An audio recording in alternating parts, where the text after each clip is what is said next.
All right, it's 8:30. We are going to get started.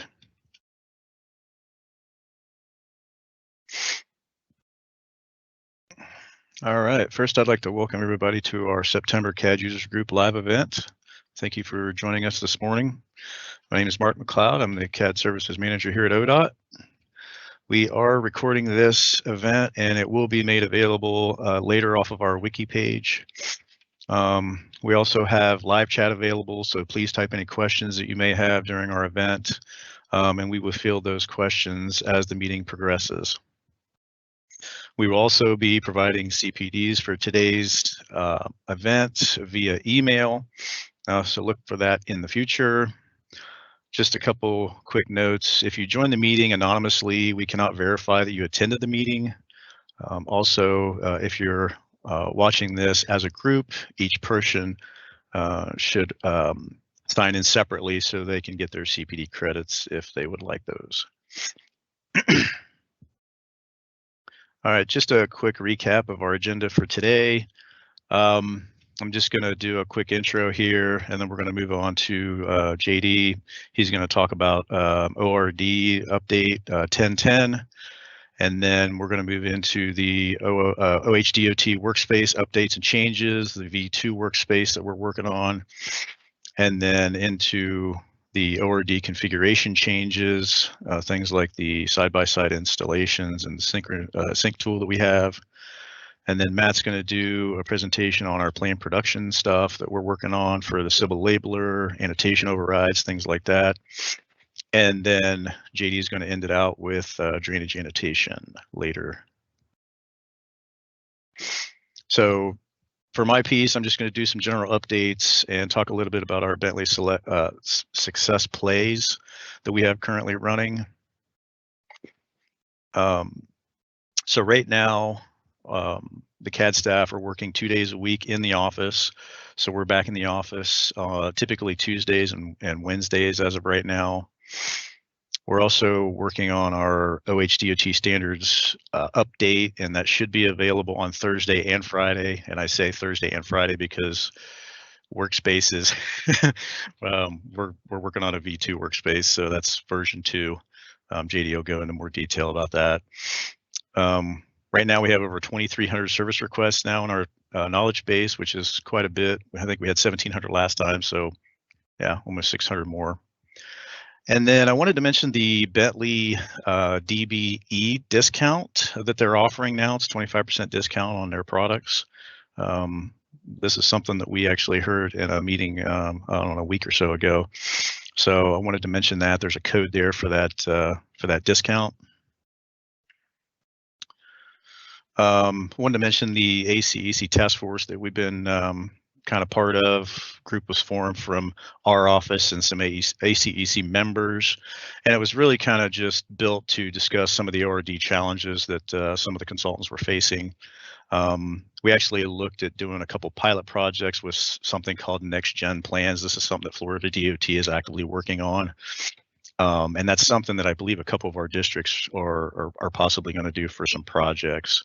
And these are just, more model-centric plans, and they include what they're calling large roll plot options for plan sheets to cut down on the amount of sheets for a project. So we've been actively involved with that.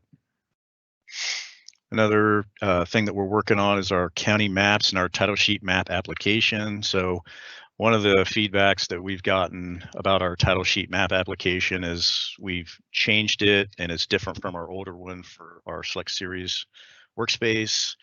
The main reason is because our county map DGNs haven't been updated in over a decade. So we're working to update the county maps currently so we can get those back up to a current state.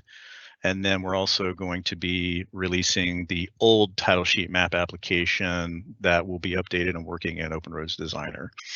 So that, in conjunction with updating the county maps, we're looking at a target release date for that around November 1st in the OHDOT workspace. OTEC this year will be in person. I'd mentioned this in the last meeting. October 26th and 27th. It's going to be at the Greater Columbus Convention Center. We have a specific track that we're part of. It's the CAD mapping track, and I just highlighted some of the the more CAD ORD based presentations there. So there's a digital twins one, there's ORD lessons learned, and then project delivery and a couple others there. So I just wanted to highlight those and mention those. For the ODOT internal staff that are on the call or the event today, I guess, we actually just posted some internal CAD training that we're going to be having in November. So we've got the Introduction to MicroStation Basics class, which is a 2-day class. We have the Workspace Basics class, which is a 1-day class. And then we have our Open Roads Designer training for designers, which is a 3-day class. And the dates are there. So if you go to ODOT Learn, you can do a search on the training catalog for CAD, and then those will show up. And those are all going to be virtual live events as well. So if you need some additional training, please sign up for those. Just a quick look at our support request analytics. This has changed just slightly. Majority of the stuff coming in right now still Open Roads Designer Connect Edition, with about 72% of our support requests being for that. Category for those really is just kind of spread out. It looks like drawing production is still a big one. Obviously, ProjectWise is in there as well. ORDORs too. So those seem to be kind of the top priority ones that we've been getting.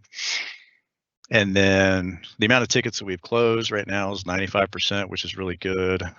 Pending development is 2%. That means that something's come up that requires us to make some changes to the workspace or updates to the workspace. So that's about 2%. And then our Bentley Success Play update. Bentley has us participating in a biweekly meeting to discuss what they're calling our success plays. So we have a success manager that runs those. And we basically go kind of drill down into the ODOT service requests that we provide Bentley as far as defects, enhancement requests, things like that. These meetings are part of our EPS agreement that we have with Bentley, and currently we're running what they call a play. So we have 2 plays currently running. One's for drainage, and then the other one is for Open Bridge Modeler. So the drainage play right now, we're finishing up the analytics configuration on that, and then the next step for that play will be to develop a training guide. And the Open Bridge Modeler one, Bentley is currently working to create some parametric cells for abutment types, and we're also working on a functional beta workspace. And that beta workspace will be made available to consultants to test or use in a production environment. And we're expecting that that'll be available around the time of OTEC, which is late October. We're actually doing a session at OTEC, session number 58, that's going to talk about the workspace. And that is on October 27th at 10 a.m. So you might want to make note of that if you're interested in checking that out. And then after the beta workspace, we are looking to develop some more additional training guides for that. So that is all I have, and I will switch it over to JD.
All right, guys.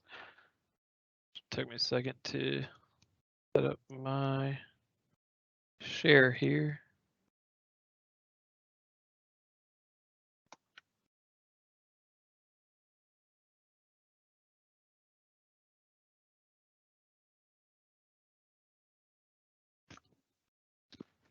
Okay. I think I got my webcam out there now, and hopefully you guys can hear me here.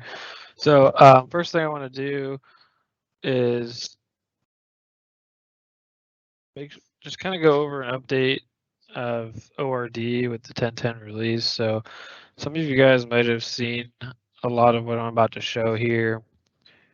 Bentley has shown a lot of this in some of what they've presented. They have a YouTube channel or playlist also going over several new things with the 1010 update.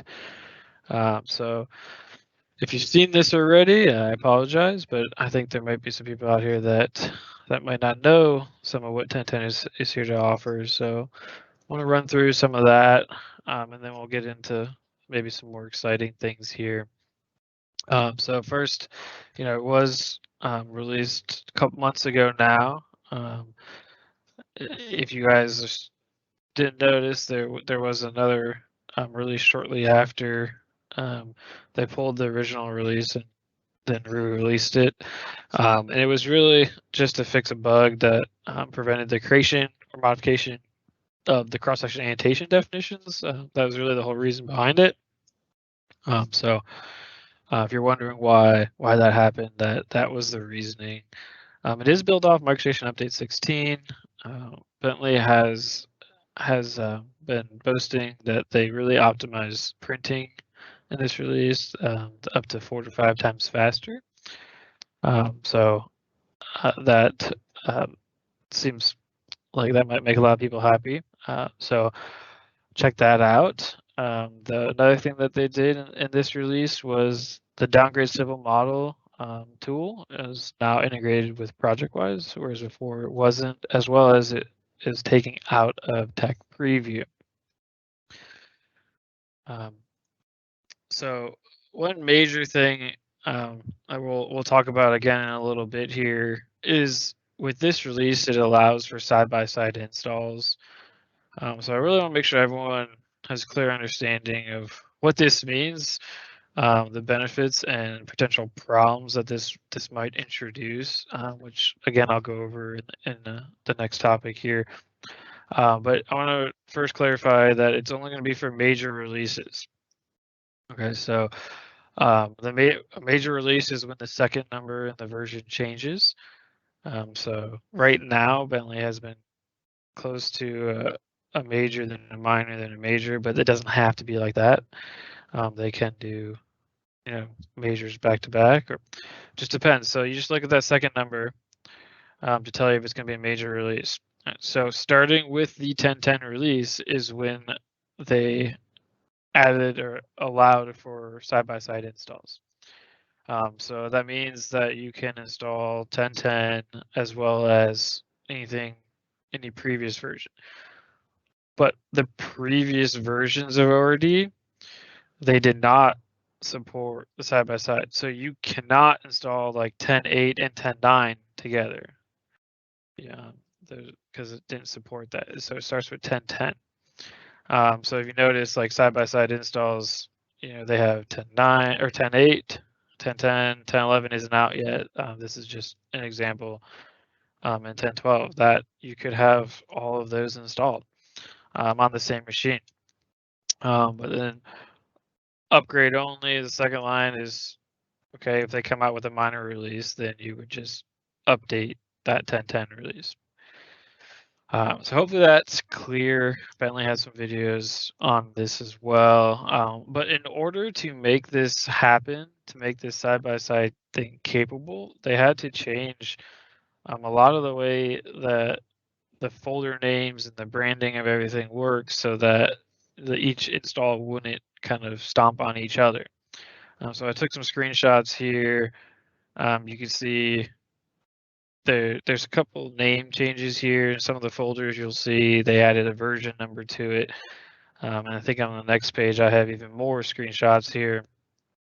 So this is how, they achieved this ability to side by side. Is you obviously can't have it installed to the same folder. So you're going to notice a lot of the install locations are going to start having numbers on the end of the folders, and that gives them the ability to support side by side installs. So the install locations, the programs you click on, they're all going to show kind of the version number. So in here, like Open With is showing OPROS Designer CE 2021 release 1, whereas the older installs just said Connect Edition, right? So that is something to be aware of, and I'll touch on this a little bit more with when we get on to the next section on our workspaces, and if you're going to do side by side, some things to watch out for. All right, so some other updates. The terrain import or topo import, I don't know if anyone used this or not. There was a couple options in there before. I think USGS, I can't remember the options, but Bentley decided to remove all but the Esri options, really just because of accuracy, and those other data just weren't providing a great, I guess, reliability or accuracy in the topo it was importing, so they decided to remove it and just leave the Esri option. So the geometry updates, the geometry connector now supports editing only part of an alignment, as well as the start station equations will hold your XY positions when you move or modify the beginning of that geometry. So some nice things right there. They added another equivalent radius option, the vertical curve parameter options. They've added an option to refresh the profile 3D cut level display. So just real quick note on this is the screenshot. We had the refresh all 3D cuts before, and if you've seen any of our presentations, we've talked about how do you update the level display of your 3D cut, and we had said that in your profile view, you turn on or off the level display, and then you come and hit the refresh 3D cuts button, and it would refresh the level display. Now, what this refresh 3D cut with levels option does is it'll turn the levels on and off based on the 3D model level display. So that the first one still works off of your view model level display, but the second new option now will match your 3D model level display. So hopefully that's clear to everyone. Another cool thing that I liked is they added horizontal geometry info to the profile view. So in this screenshot, you see in the view attributes area, there's this civil section here, and they've added this horizontal geometry info. And so you can turn on those, as well as you can change the interval for how much the stations show along the bottom. So you don't see like just a bunch there. So I really like that too. It kind of thin this axis label down here at the bottom out. And you can see some of that horizontal data turned on there. So another thing that they did is you can now annotate the profiles in that dynamic profile view. So you see there's this annotate element button here. I do want to just point out that there is a defect on this. So right now it's not putting the right station in on your dynamic profile. So it's not taking account like the start station. So if your station started at 0, then it would display the right station. So I'm sure Bentley's working on fixing that, but you might notice that the stationings aren't showing up right. So that'll be nice when they get that fixed. You can kind of see the annotation without having to cut sheets just to look at something real quick. Some other things, there's a key in geometry process all objects that was added And then in the template editor, the mirror and reflects options are not checkboxes. Before you just had to use the right-click menu or the keyboard shortcuts, but now you can go over there and mouse over it and easily check them on or off, which is a nice enhancement there.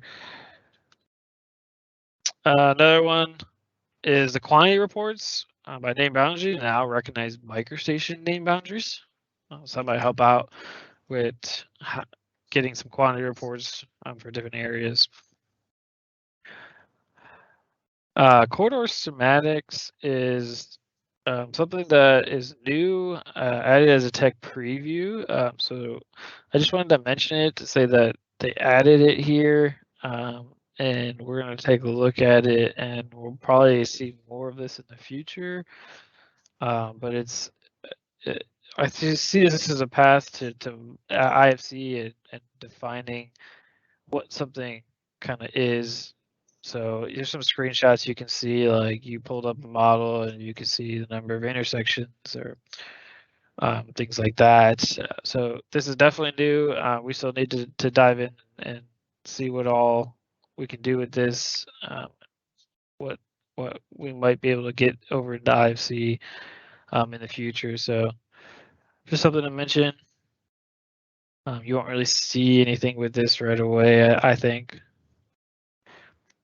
All right, so some other enhancements, some drawing annotation side. The text favorite manager has been enhanced so that we can now create any text favorite within it. So maybe not affect you guys as much, but for us making them, that definitely makes it a little bit easier for us to update or change the text favorites. Before it was pretty much like you're remaking it for some of them. The element annotation tool now has an annotate all elements in the model option, so you don't have to go and click on like all your elements. You can just say, hey, if this feature has something defined, go ahead and annotate it.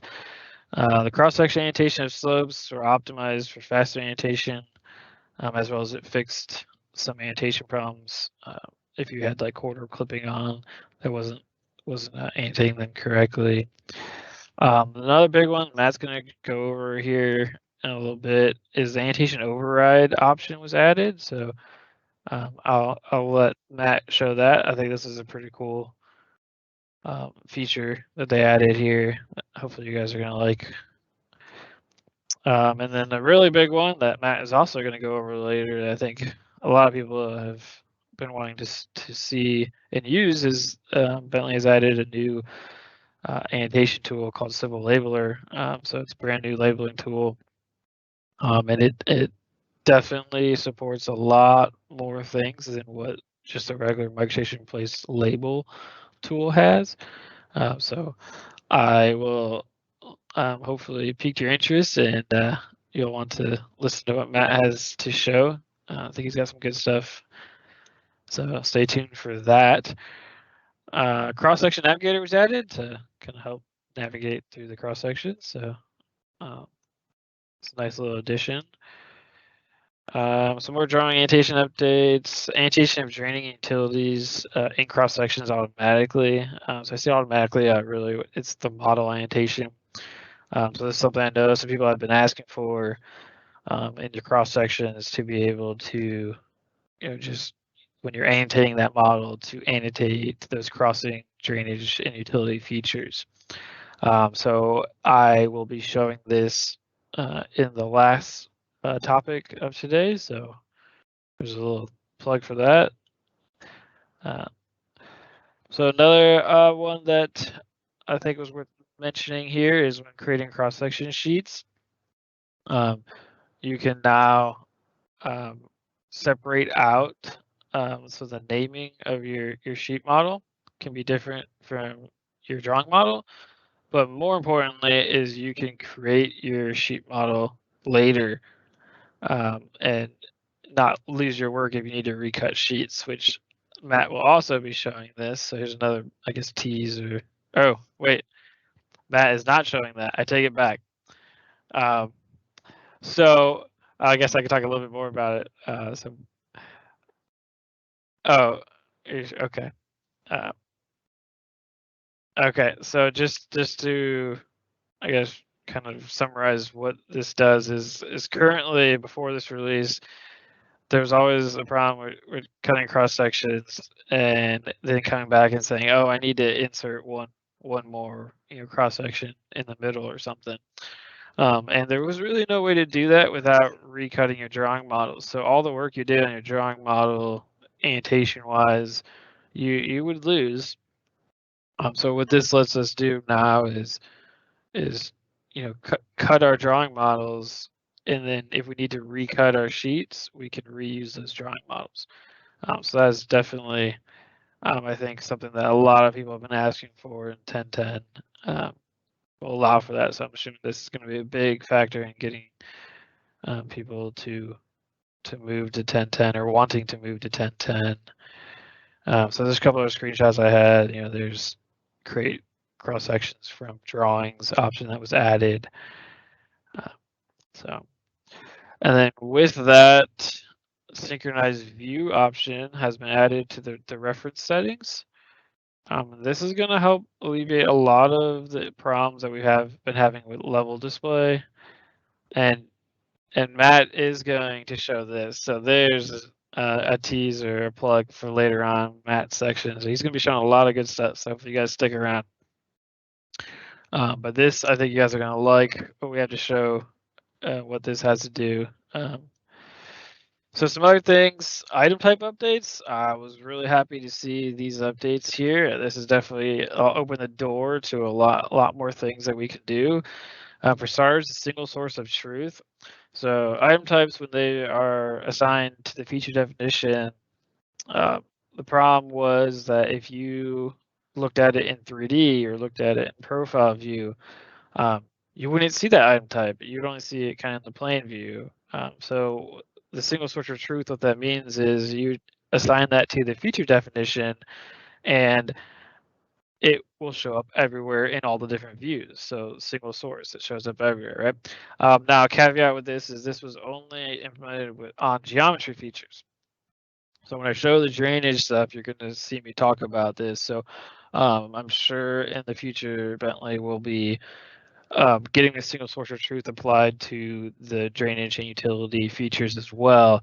But right now, that's a little caveat. So another thing that we can do is we can actually define multiple item types on the feature definitions, as well as define initial values for those item type properties. Now that part is huge when I get to the drainage stuff, which you'll see later.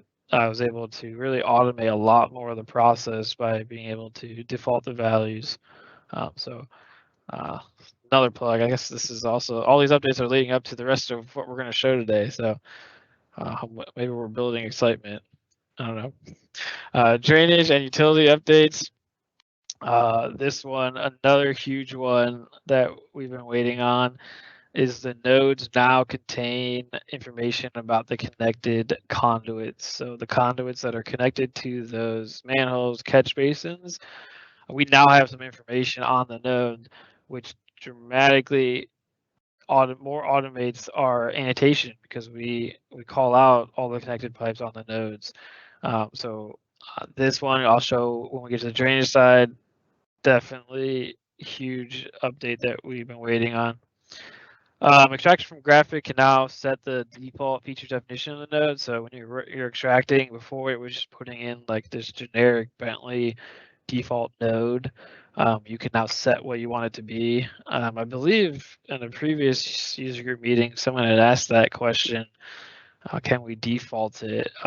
And we couldn't at the time, but now we can. So another really cool update is being able to see the connected pipes on the profile run. So what I mean is the screenshot down here, in your profile run, when you have like a pipe jetting outwards, to show that little circle or ovalish thing. That I had no idea they were going to get into 1010, but I was really happy to see they did. Now there's one downfall here. Which before I get to that, if you want to see this, it is a user preference. So you do have to go into your user preferences and turn on show connected conduits in profile. Set that to true. And you have to set that to true before you create your profile run. Okay. If you don't have it set, it's at the time of creation there. Unfortunately, when you project this onto your centerline profile, the circles are not showing up. So that kind of defeats purpose, because mainly what we are going to show is the drainage on the plan profile of your centerline, right? So hopefully they get that fixed in the next update. But it was really cool to see it on there. I know it took a lot of work on the Bentley side to get that implemented.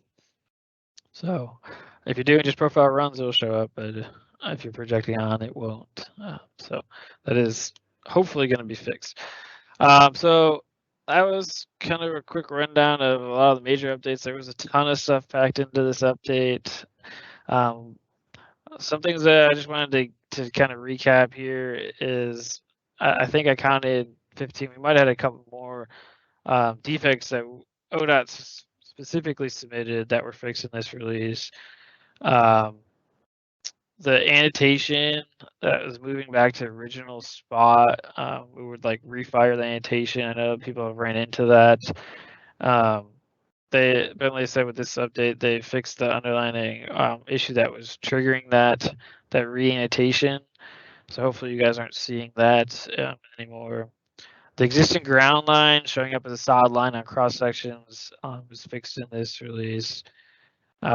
Saving reports into ProjectWise was fixed. I guess I have a caveat there. It kind of was fixed. They fixed it, but then some of the save as options were not set up right. But the ability to save reports into ProjectWise is there. So I'm assuming they're gonna fix some of the save as things in another release.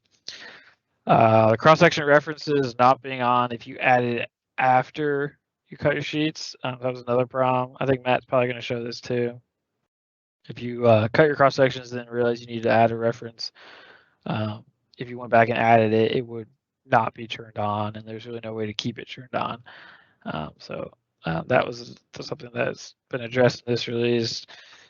I mentioned earlier with the slopes not being annotated correctly or incorrectly or not at all. It was around if you had clipped your corridor, I think was where those issues were coming up. The profile run graphics will follow the utility profile now, which is nice. I won't be going over that today. And then just a kind of annoying one, if you guys have been doing the drainage stuff and the profile runs, you'll notice that it was not like retaining the last used feature definitions. You had to select it every single time. So they fixed that, put that one in. So that's just more of an annoying one that I was happy to see fixed. Now, we've had probably several comments about people asking for our list of defects that we've submitted, or how do you guys know what is a defect or what's just not working or what you did wrong? So we're trying to be a little bit more transparent here. So some things in our testing that I wanted to point out.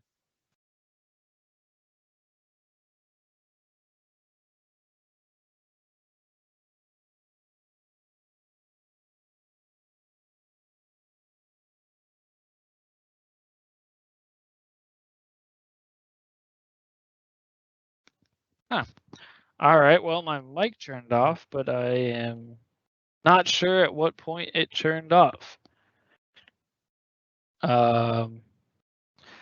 Hopefully you guys didn't miss too much. I don't know where I left off at. Let's see. Okay.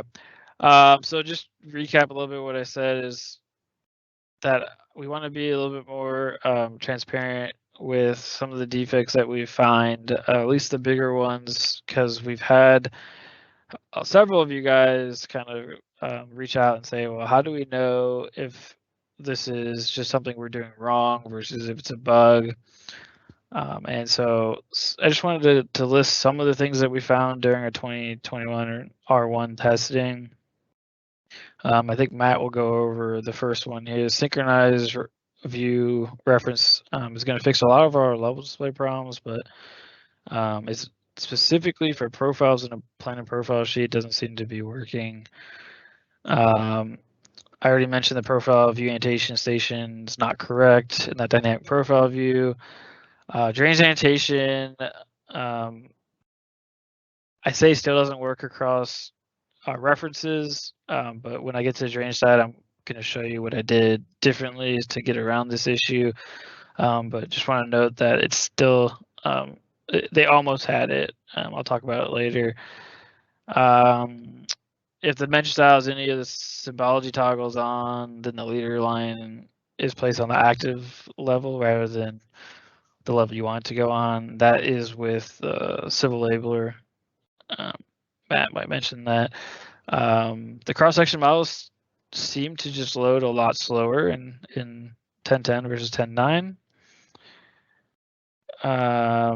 And just kind of a general number is just to let you know, we've submitted over 31 service requests about since 2021 release 1 has been released. Now that doesn't mean that they're all defects. Some of those could be enhancements. But just thought I'd kind of shoot that number out there. We have definitely been working hard on setting up 2021 release 1 and a lot of this new functionality. Okay, so that ends the first topic of just kind of a general update to the 1010 release.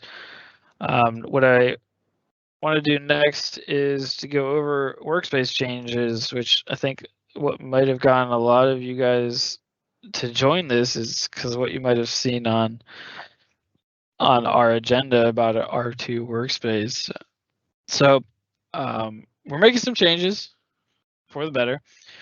So if you guys remember last user group meeting, we talked a lot, specifically Matt talked a lot about possible font changes to address existing versus proposed text and that font weight, since we are on a true type font. It doesn't honor migration line weights. It just honors the true type font, bold or unbold.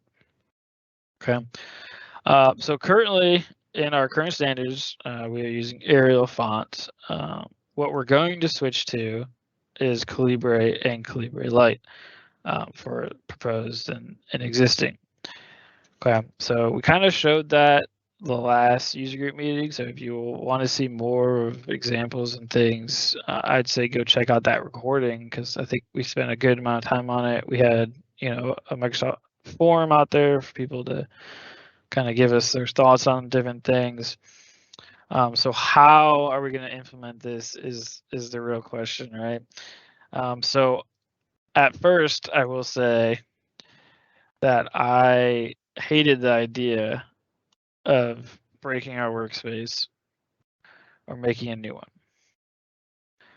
But after looking at everything it would entail, we've decided that we needed to create another workspace. So introducing OHDOT underbar V2. Okay. That was a big introduce of probably not as big. So first of all, I put a don't panic button on here because I know a lot of people are probably freaking out right now, right? Don't panic. We are not wanting to disrupt you guys, and we don't want to, ruin any existing projects or create kind of headaches. So first of all, before we go any further, I want to be clear that this OHDOT V2 workspace is not because of the 1010 release. Okay, I even put it in here twice. I want to be very clear. This is not because of the 1010 release. It just happens to be around the same time. Okay, so we will have two workspaces, an OHDOT and an OHDOT underbar V2. Okay, the V2 is a continuation of the OHDOT workspace. Okay, the main difference, and really the only difference right now, is going to be this difference in fonts. Okay, fonts really kind of trickle down through a lot of things.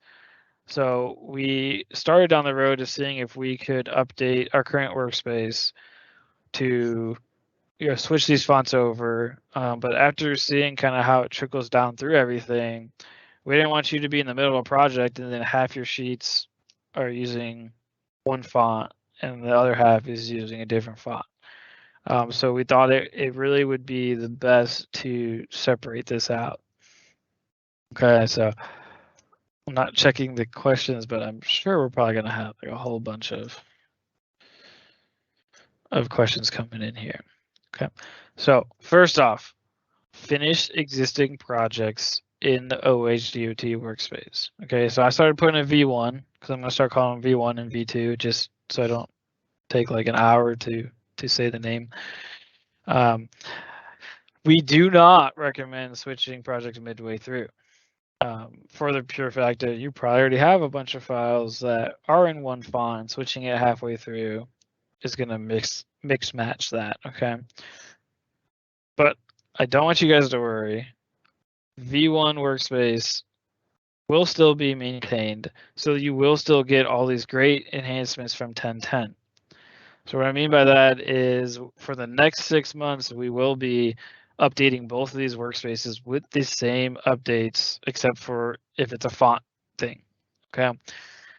So your current projects are not going to miss out on updates we may push out for Civil Labeler, or the new drawing seeds to implement the automatically the reference setting for synchronizing your view. So all that stuff is going to get into our original workspace, so we're not going to leave your old projects behind, right? But at some point, we can't maintain both forever. So we chose 6 months. I'm not going to say that is a hard date, but we feel that in 6 months, all of these new features should be pretty well set up, anything that we've been pushed out, so that you can keep going on your projects and you're not missing out on some of the new stuff. So kind of to clarify that a little bit more, I had a nice little, I guess, pretty little timeline I put in here. So here's us today. In 2 days, hopefully, we will be pushing out an update to our V1 workspace. Okay, so what this update is going to do is we're going to push out all the stuff we've been working on for the 10.10 ORD. So in the sync tool, you will have to move that sync tool, the version control up, to get a lot of these updates that we're going to push out. A lot of what we're showing today is going to be that. So we're updating our V1 workspace to 10.10. So then the day after that, Friday, we're going to formally release our OHDOT V2 workspace. So it will contain everything that the OHDOT V1 workspace has, except for the differences in font. So it's going to have the 10.10 updates that got pushed out the day before for the OHDOT V1. Okay. Then for the next 6 months, any update we make, we're going to push out to both workspaces, except if it's something to do with fonts, obviously. And then after that 6 months, we're going to keep updating our V2 workspace and no longer actively update the V1 workspace. Okay. I say actively update. We're not just going to leave that current workspace just high and dry. If there's something we notice that is wrong, we're going to fix it. And we know there's a lot of projects that are currently using that and are going to be using it. So hopefully I've eased your guys' concerns a little bit. Not, we're here to help too. So really, what is that change you're going to see? Mainly, it's just going to be in font. So the biggest area you're going to see is different is with our text styles. So I have a screenshot here. On the left side is the V1 text styles, and then on the right side is the V2 text styles. So you notice the names are fairly the same, but you notice we've added P's and X's to the front to represent the proposed versus existing, which then sets the different fonts. So Calibre for the proposed, Calibre Light for the existing. Okay. That really is the main change. I was going through and trying to see, you know, when I put in this presentation together, what all should I be showing for what's different? And it's really this. This is really the difference. Everything kind of trickles through.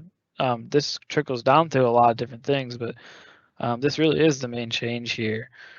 So that's all I had for the change. Now I know the next question people are going to have is, how do I get it set up? What am I supposed to do here? So I wanted to just briefly go into some ways. Obviously, there are tons of ways to configure, and I've been told by my colleagues that this a lot of people get bored when I start talking about configuration. So I'm trying to limit that, and after this, I'm going to put up a little poll here, and I got a better idea to try not to bore everyone with configuration. But bear with me. I'm going to show just a little bit. So how do you get this V2 set up? Well, first off, you got to decide if you're going to do side-by-side installs or not. I'm not going to talk about side-by-side installs right now. After I talk about just getting V2 set up, then in the next section, I'm going to talk about side-by-sides installs. Okay. All right. So where are you going to put it? How are you going to set it up? You're probably just going to put it right next to the OHDOT one. So I have put a screenshot up here. It just shows the OHDOT V2 and then the workspace config file. So as of right now, or the initial release, I'm not going to have an installer or sync tool set up for V2 just yet. Just don't have the time. I've been working on drainage. So that will be coming. But for now, what we're going to do is we're going to put out a zip file that you can download.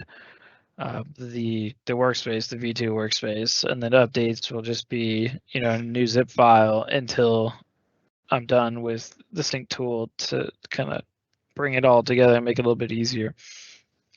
So you're going to be, or we'll be sending out a link. So I encourage everyone, if you are not already, to sign up for our mailing list.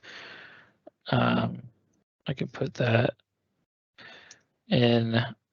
But Kyle might beat me here. Let's see. I think he's in a meeting, so let me post that out. So that is a link to sign up to our mailing list. So that is the best way you're going to get that communication. That's how you get these invites. So if you're not, I suggest you sign up for that, because that's probably where I'll be pushing out the notification of, hey, go here to download. Yep. All right. So a little bit. How to get it set up. The V2 configuration, or the workspace configuration file, after you download the zip file, will need to be updated, obviously, because everyone's going to put things in different spots. So those of you that are managing the CAD standards, you might know more about what I'm talking about here, but you're going to download the zip file, you're going to unzip it, it's going to have a config file, right? That config file, you really just need to go in and update where the workspace is and where the work sets are. Okay. And I want to make sure you guys, I will talk about this more, but I do not make it the same location as your V1. You're gonna want your V1 and your V2 workspace to be separated, because you're not gonna want to open a project that you just did in V1 in V2, because the fonts are different. So you're gonna want those drop downs when you pick your projects. You're gonna want them to be separated. You're not gonna want to see all the projects. You're just gonna want to see the ones specific to V2 when you choose the V2 workspace. All right, and I'll have videos out there too. But you don't have to worry about really setting these specific variables. Our template config file for our workspace, we made it easy. We put a section at the top, and that's the only section you have to worry about. You just fill out these two variables, and that's all you gotta do. The rest is handled down below. So we tried to make it simple and easy to set up. Granted, if you're in ProjectWise, this does work inside ProjectWise. That's part of the reason why we moved up to the top, because there's if statements down below for if you're in ProjectWise or not. So our workspaces, the V1 and V2, have always been identical inside and outside of ProjectWise. Makes it easier for us to update. Part of what you see, it might look a little more confusing when you look through the config file, but a lot of it is just if statements for if you're inside ProjectWise or not. So the main note here is the template config file for our workspace just at the top is all you really have to worry about updating. and then you're pretty much set up after that. So a couple reminders about the config file, the workspace. Sorry, I thought I was muted again. I don't know what's going on with my mic today, but if you see this red light come on, let me know, right? So this workspace config file really is simplified to do pretty much 3 things. Tell it where the workspace files actually are, tell it where to find the work sets, the config files to populate that drop down to choose your work set, and then it calls up our main workspace config file. You know, that's a huge part here. We pulled all of our workspace configuration inside our standards, so you don't have to worry about when you're editing this file. So I put a little screenshot. It just says, hey, call up our config file. So that's the one where we set most of it, like everything like dgen lib, cell libraries and whatnot. So again, I'm trying not to bore people. So that's that's all I'm going to go into. I'm going to probably have more videos, and obviously if you have questions, you can reach out and I can help you get set up correctly here. So the running update doc, I did want to kind of call attention to this because I feel like a lot of people do like the running update doc because it does list everything that we updated. I've been very strategic, and some people in the office might get annoyed with me because I won't push something out if it's not listed in that file. So I'm always hounding people like, hey, did you update the doc? I can't push this out unless you update the doc. So anyways, obviously as we're gonna have to do some kind of change because now we have 2 workspaces, right? So we're gonna change the format of that running update doc so that it kind of can encompass one doc, can encompass both workspace updates since we'll be kind of releasing them both at the same time here. So the initial release of our V2 workspace, that is when we will release a new update doc. The first thing, it's only going to show the changes that we made to the V1 workspace to get us to the V2 workspace. So I thought that would be kind of nice. You can just see all the files that we touched, that the fonts really change. So I put a screenshot here of what it's going to look like. It's more of a table format. So we're going to list the file, description of what changed, and then there's 2 columns over here, the OHDOT workspace and the OHDOT V2 workspace. So the first one, obviously, nothing's going to be on the V1 workspace because it's only going to show the changes we made to get us to V2. Okay. Then after that, you're going to see it, most likely a checkbox in both columns, unless there was something to do with fonts. All right, and that kind of lets you know that both of the workspaces were updated and helps us make sure that we updated both of them to keep them in sync. Because we got to do a little bit more due diligence on our side to maintain both of these at the same time. So a little bit more effort, but I think it's worth it to make sure we're not leaving people with all these projects not getting these cool new updates that I think everybody really wants. So that leads me to the next topic. See how I'm doing on my time frame here.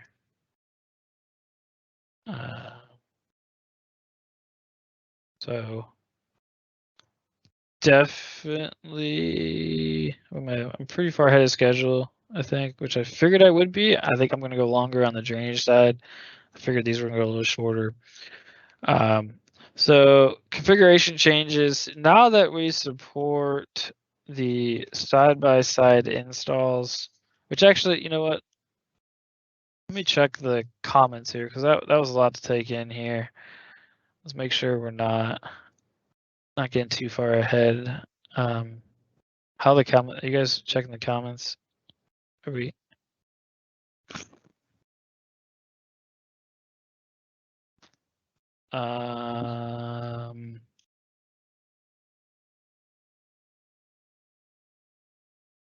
Is it still the case? Did you publish or is it new? Oh, okay. A company's firewall makes it almost impossible to run OHDOT standard installer. Is it going to be via the sync tool or install? So the installers, when I update them for V2, I'm going to take a little step back on everything it was doing. But ultimately, you will have to allow it to be run. Now, I've seen a lot of people's firewall come up, and you have to hit like the more info to see the run anyways. So I'd say reach out to me. I mean, you might have already reached out to me, but some companies' ITs, they're really restrictive. All I can say is, let's have a conversation and bring in the IT person. Let's go over what issues they might have at running it. If it's a problem with just getting through your firewall, I can look at it, but it's just an installer. I mean, if you can run any other installer, you should be able to run this one. But I will, when I update them for the V2 workspace, I will be taking a step back. A lot of what I added there, I was adding to help out just setting up configuration, and I'm going to take a little step back and make those more optionals and really just focus on just the ODOT workspace and nothing else. And I think the project-wise side, I'm going to change a little bit there too, because that a lot of companies didn't like some of the things I was doing to get it all set up. So I will be taking a step back on that with installer, but specifically the firewall, I say just reach out. If it's an issue with it not being able to run, then or just being blocked, then we might need to engage your IT section here.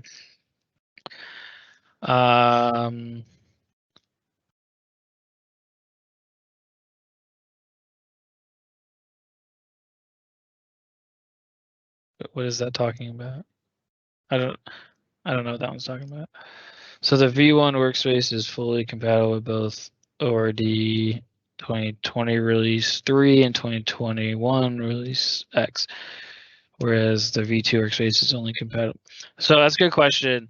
So yes, our V1 workspace, come Thursday, will be updated for 10.10. Now, you could always.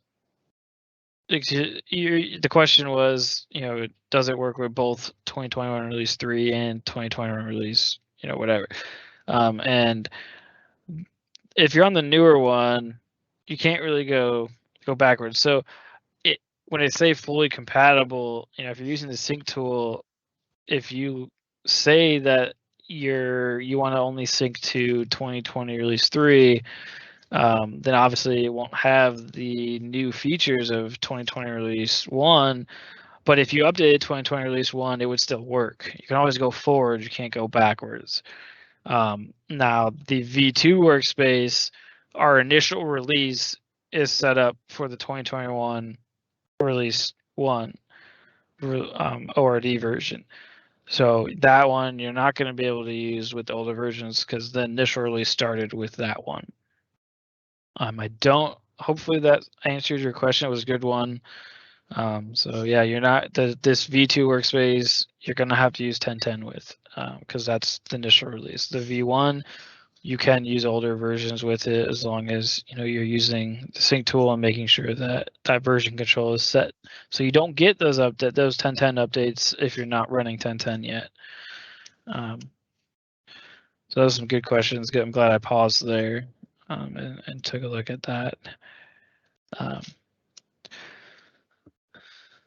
So I think I don't see any more questions there. It looks like some people, some other guys have been answering some of them, so I'll read those later.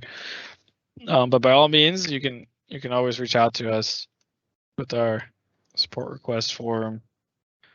If you guys are having issues or have more questions, which I'll post in there. Okay, so ORD configuration changes because of 10.10, right? So I thought it was important that we talk about this side-by-side installs. I will start this out with, at ODOT, we decided to not dual install or side-by-side installs. So we upgraded everyone to 2021 release 1, and we removed the previous version of ORD. Now, I'm not saying in the future that we won't have side-by-side installs, but we decided this time that we're not doing that. I do see this as a huge benefit for consultants more than us. especially consultants working in multiple states where one state might require a certain ORD version, another one might require a different one. So how do you work on both of those states if you can't dual install? So I do think this is a big benefit for consultants in that area. So I kind of expect that most of you guys are going to want to do this. So I do want to just go over a couple things to make sure we kind of go over or clarify some kind of best practices so we don't get into a bind as you get more and more dual. I mean, as more of these major releases, you could have a whole lot of different ORD versions installed, right? So first thing, to support side-by-side installs, that means the install locations are different. So to the computer, it's technically a new program, right? So this affects a lot of things. So third-party apps is probably one of the biggest things it affects. All of these installers for all your different third-party apps have no idea about this new program. You know, it was always the same install location. So it go get it from the registry and install, here. Now that's not the case. There's multiple ones, and in the future, there's going to be even more. So all these installers need to be updated to handle these multiple locations, these different programs in terms of the computer. So this also includes the OHDOT installers. So my installers that I have out there don't know what 1010 install is. It just doesn't know. It doesn't know how to set it up. It doesn't know it exists. So I do need to update them. So bear with me until we get there. So it's just some examples: AutoTable, Transolve products. I do believe we reached out to AutoTable. I think they did put out a new installer to handle the 1010 install. Jack, is that correct? All right, I'm gonna go with yes. He's zoned out. Okay. So this opens the door to how do you want to handle your work sets, right? So before we updated ORD, then we just let our work set files update as well, right? We didn't really have any other options, right? Update ORD, you open your work set, you let those files update to that new schema. But now that you have the ability to do side-by-side installs, maybe you want to keep that project specific to that version, right? I don't know. Maybe you do. Maybe you don't. Maybe you want to move everything up. Those are kind of things that you get to decide. I'm gonna probably go with you. Probably just want to keep them on that version and just to kind of know that it was using this version. Also, more options have become available for configuration. I'm not going to go over these, but we had local server, Project Explorer. There's ProjectWise Drive now, and then there's a new thing that I probably should have taken off. But managed configuration, it sneaked in there on the 1010, the first one, and then it got pulled in the repos. So that's another option that's coming that you might see down the road. So there's more configuration options, and now not just because of side-by-side installs, but just as new things have become available as well. All right. So first, you got to make this choice. Are you going to do side-by-side install or not? If you're not going to do side-by-side install, then what I showed in the last section of putting the workspaces next to each other, you don't have to worry about kind of how do you handle this. But if you are, you really want to make sure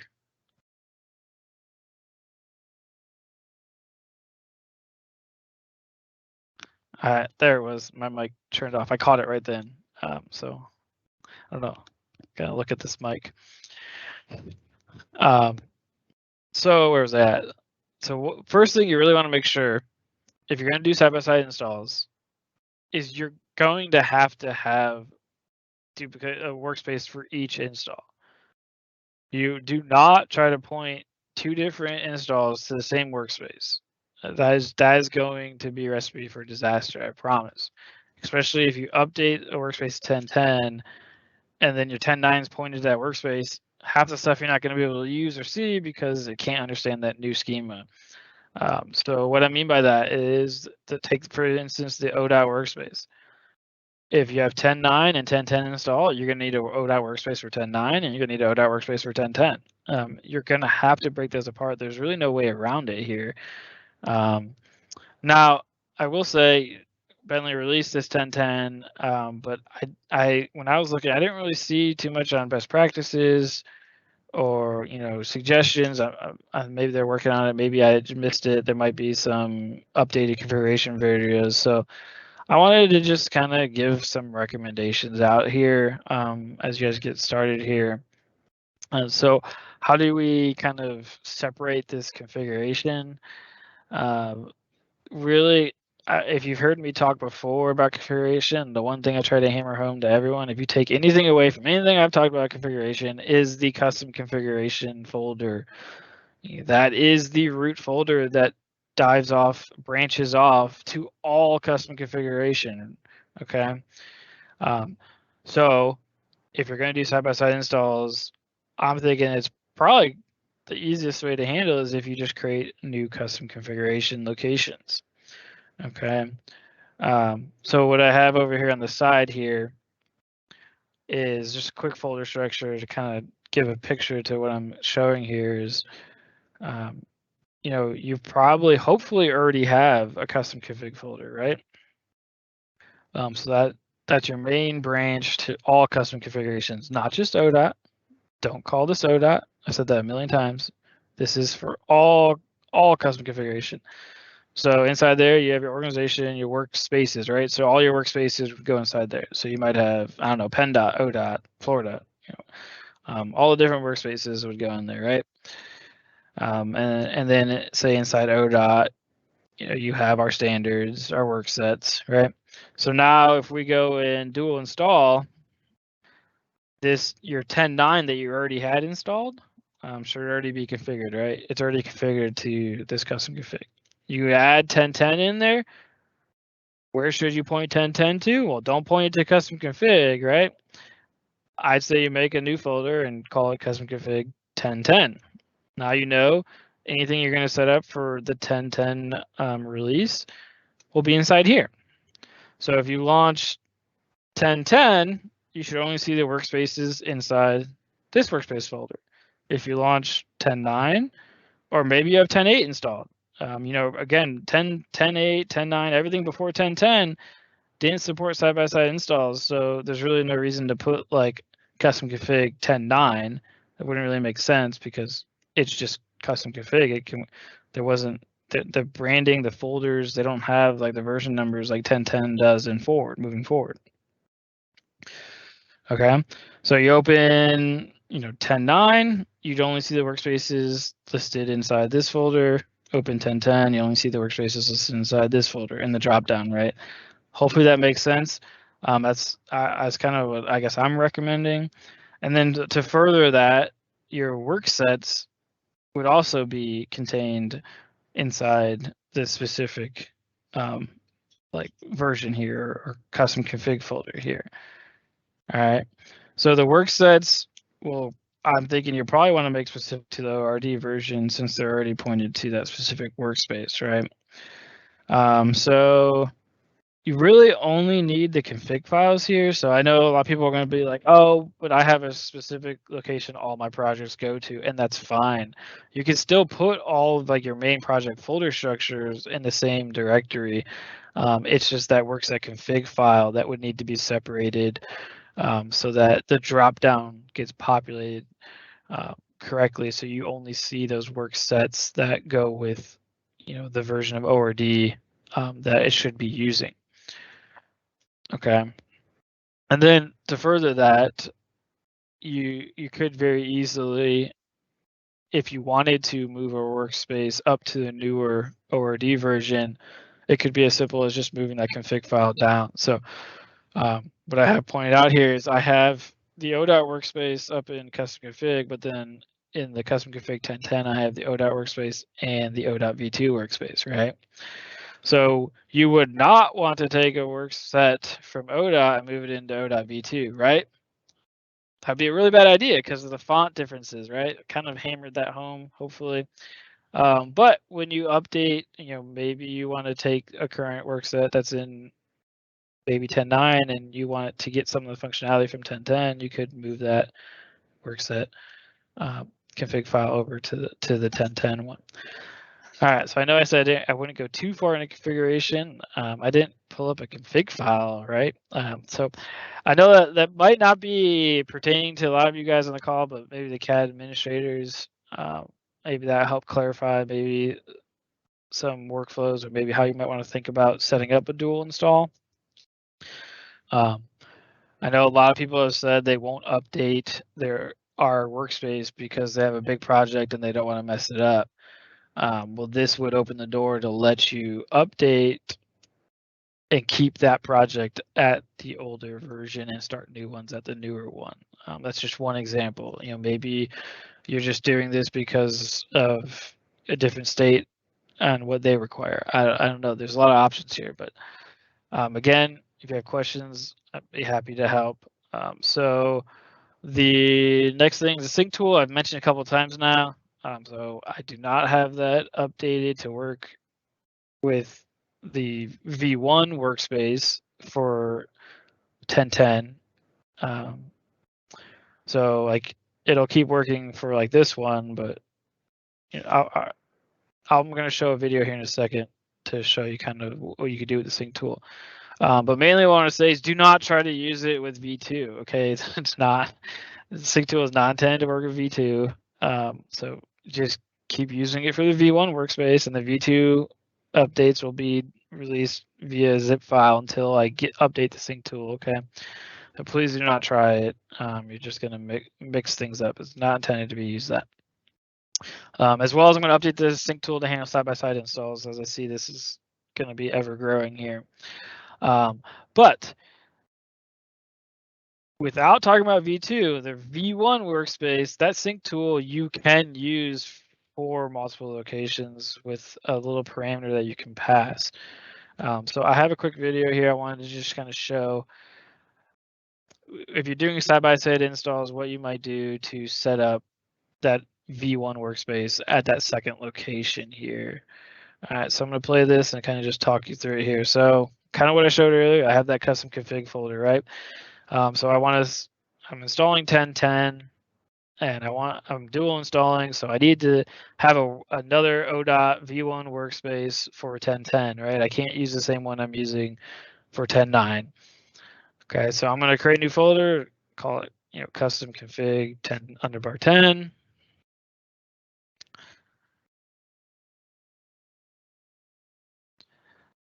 And then I'm going to create another folder, organization folder for 10.10. I'll create a workspaces folder.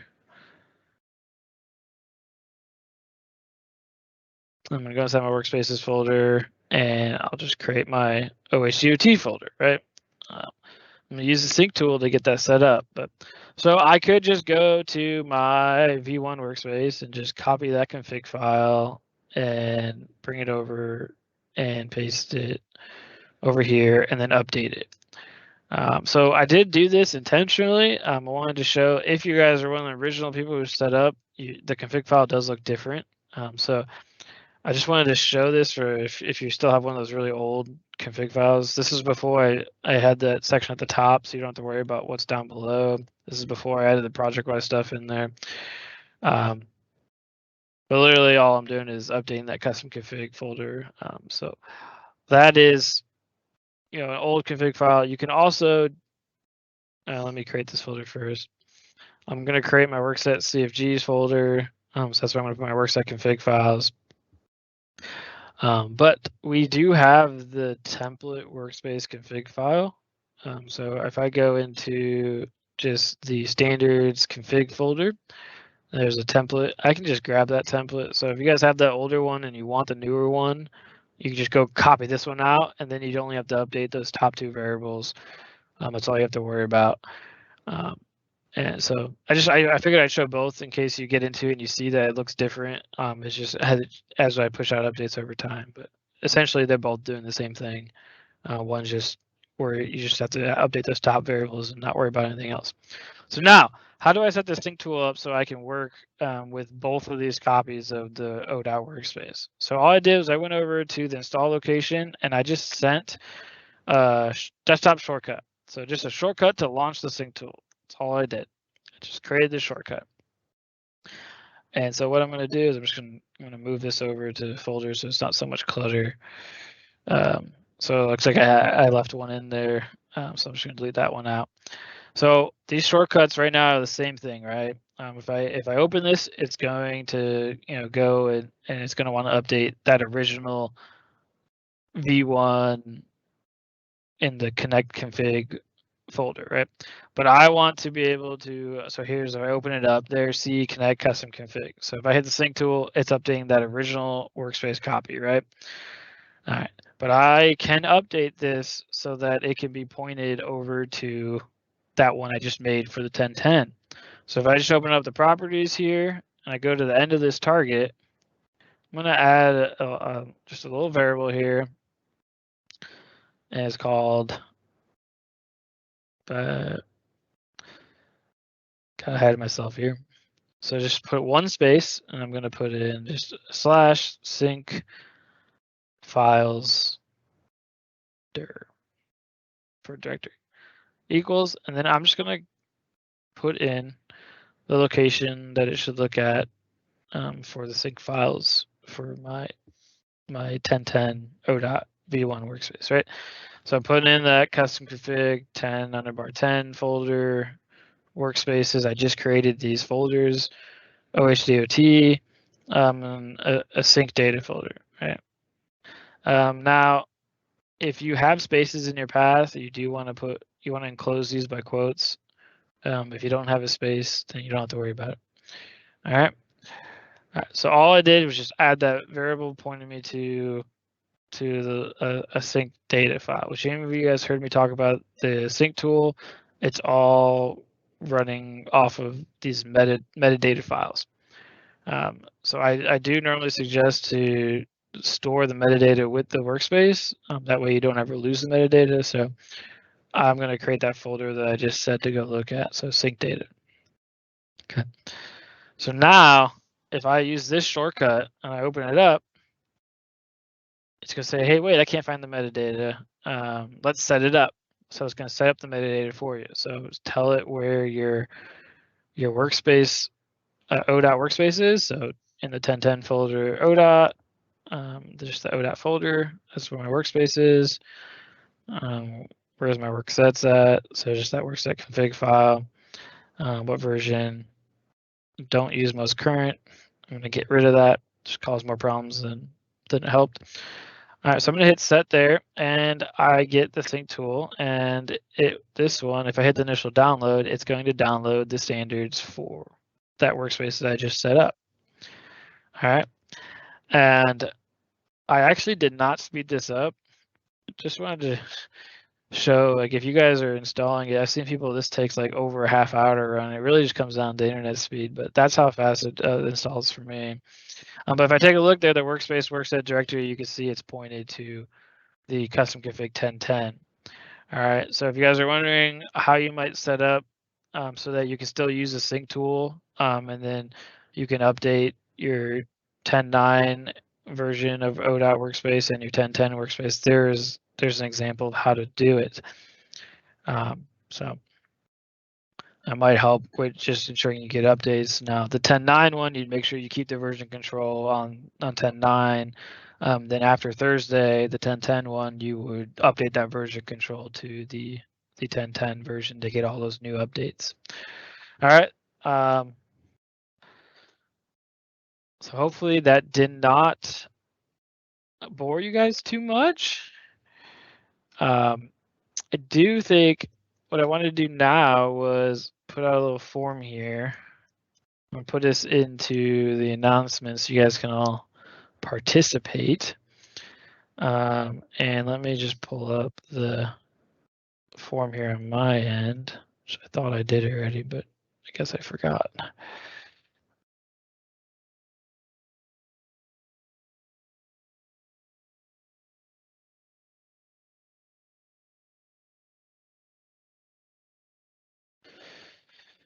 All right, so I have a couple of questions I'd like for you guys to fill this out.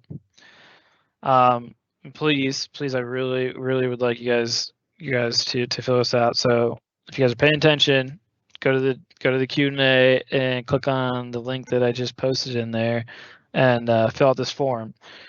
All right, so the first question is, does your organization plan on dual installing ORD or side-by-side installing, or have already done so? If you don't know, that's fine, just put don't know. But I'm curious to see, I'm assuming a lot of organizations are probably going to go the side-by-side route, but it would be nice to know. So yes, no, I don't know. Next, I've talked about a couple of times how I feel like there's a lot of people who don't care about configuration in this meeting, and rightfully so. So do you guys think it might be a good idea to create a separate CAD managers user group, and we can move these configuration topics over to that group? So I stop boring the regular CAD users with presentations on configuration. Yes or no? I know some people might like to see some of what I showed, but I feel like that's going to be a resounding no here. Or yes, I mean. You guys don't want to hear me talk about configuration, right? All right, so next question. Are you one of those people that do manage your CAD standards or CAD project-wise configuration, or help out your organization in this area? I want to try to identify the people that would be in this new group, right? So if it's a yes, please enter your name and your email in here. That'll help me kind of build a list to see how many people that might be in this. If it's like 5 people, it might not be worth all the effort. So if you are those people, I kind of want to try to identify you guys. And then lastly, do you have any suggestions or comments? I like to put that in there. If what I showed sparks some idea, please fill it out. Let me know. All right. So how many people we got? We're up to like 200 attendees, which is nice. I like to see that number. So that's a lot of people, and I only have 39 responses. So if you guys, there it goes. You guys are paying attention. Please fill this out. Oh, so while you guys are filling this out, good. Matt said there's some questions that came in. So as a recommended practice, it would be update everyone to 1010, then update the common workspace for all. Correct. Yeah. So you will want to update your users to 1010 before you update the workspace to 1010. Just because if you do it the other way around, they might get in on 10.9 and not be able to see any feature definitions because the workspace was already updated and it doesn't know how to read that. So yeah, you will want to update the ORD version first. That's we internally at OHDOT, we updated everyone to 1010 like 2-3 weeks ago. And they don't have the 1010 updates that I'm saying we're going to release, so they're going to get it on Thursday, just like you guys are going to get it on Thursday. When I push it out, that's when it goes out to everyone. So we already updated everyone to 1010 to try to take advantage of some of those just new functionality. But things like the civil labeler, they can't use yet until I push out the update. But the other things like the reference settings or ORD settings they get, they could start using that right away. And that was kind of the consensus of, look, we know everybody wants 1010, so we'll get you to 1010, and then some of this new functionality will be set up later. So that was kind of our reasoning, or kind of how we did it internally.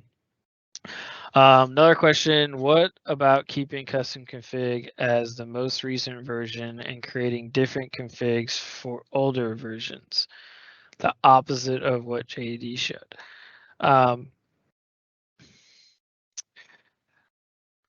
The reason why the original custom config didn't have a number on it was because from the original release of ORD all the way up to 1010 or 10.9, it would be that folder. It's not really specific to a version. Now, I would say if you get rid of 10.9 and you just have 10.10, and maybe in the future you install 10.11 when it comes out, then I would say your custom config folders would be custom config 1010 and custom config 1011, and you wouldn't have a generic custom config. The only reason why there's no version numbers is because that's for all the versions before they introduced this. Because if you look at the install locations and everything, there's no real version added to the end of those folders or things like they do now. So I don't know if I would necessarily recommend that approach of switching it, because I feel like when you switch your like new version to that, you'd have to move all of your work sets to the older folder, or all the workset config files to your older folders. I don't think that. I mean, anything you could probably get it to work. It just might be more work in the long run. So I maybe would have to play around with it to make sure I'm not forgetting something. But at first thought, I don't think that would be as easy as what I showed. But by all means, if you think it'll work, go with it. What's an ETA on new configuration being released? I apologize if it was asked. So the V2 workspace is going to be released on Friday. Let me jump back over to that slide I had. Go back here. Where'd that go? I was away. Right. So quick little timeline. Today, and then on Thursday we're going to update our V1 workspace with stuff that Matt's going to show, stuff that I'm going to show. It's definitely a bigger update. We got our running update stock is getting pretty long with this update. So that Thursday brings our OHDOT V1 workspace up to 1010. And then Friday, everything from the OHDOT release is going to still be in the V2 release, but we're going to make the change for the font changes. So Friday, we will release the V2 workspace, and that's just going to be a zip file for now.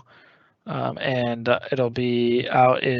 I'll push it out in our CADD mailing list as an announcement. So Thursday and Friday. Thursday brings it to 1010. Friday releases V2. Okay, and then for the next 6 months, we're going to maintain both workspaces so they both get all the updates. So apologize if I seem very repetitive, but I know with this virtual setting, it's very easy to get distracted or miss something I said. So I do try to kind of repeat myself a lot of times just to make sure you guys are getting the most out of this and not missing something here. So just to recap, V1 and V2 workspaces are essentially going to be the same. The main difference just being the font switch. Okay. Let's go back to that. Let's see what the posts are.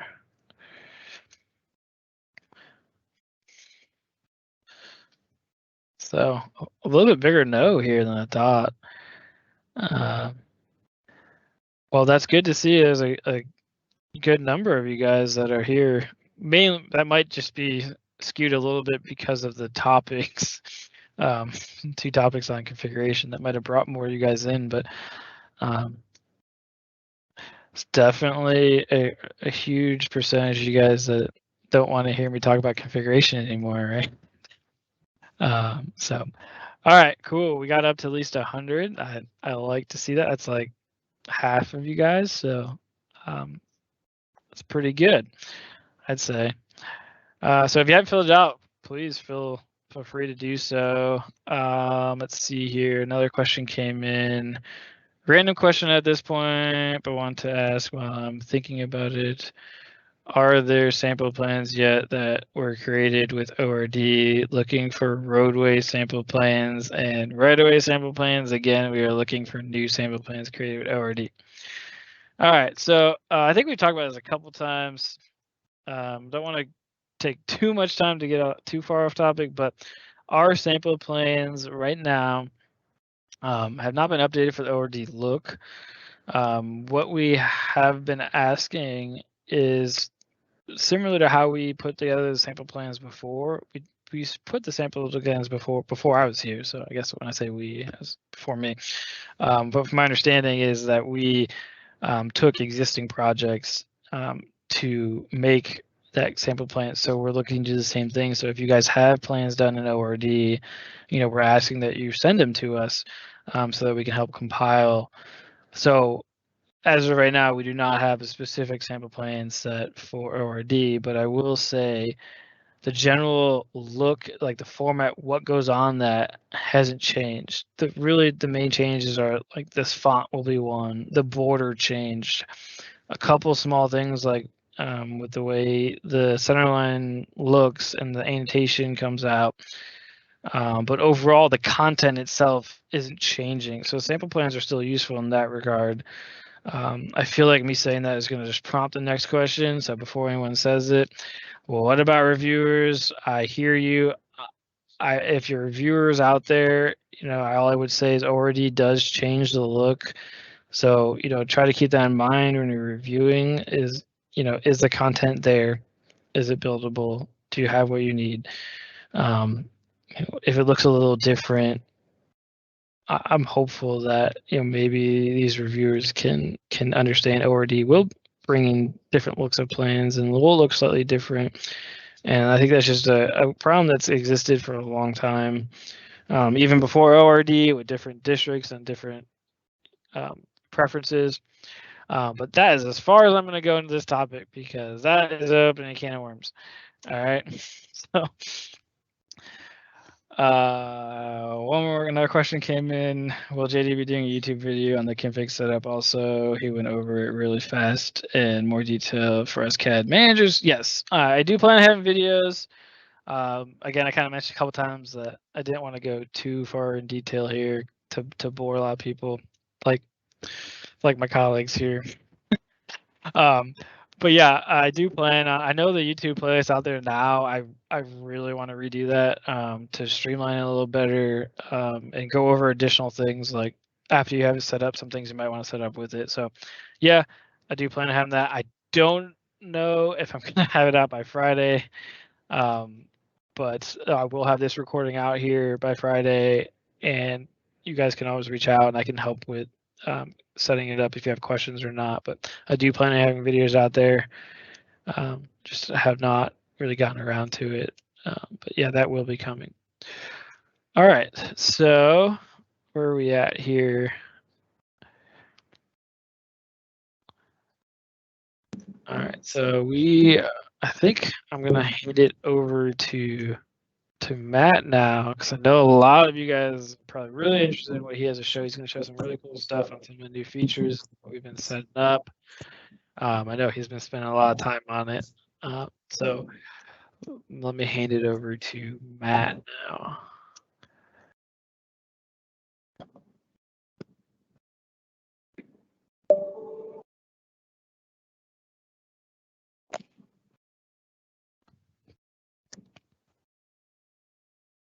Okay.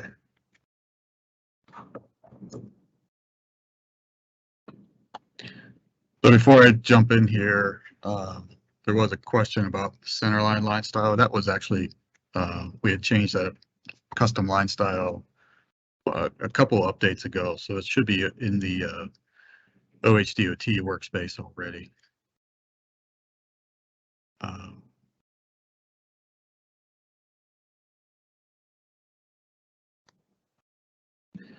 Okay, so I'm going to talk about some plan production updates with ORD 1010. These are all, JD already touched on these, and we just wanted to, when we put the agenda together.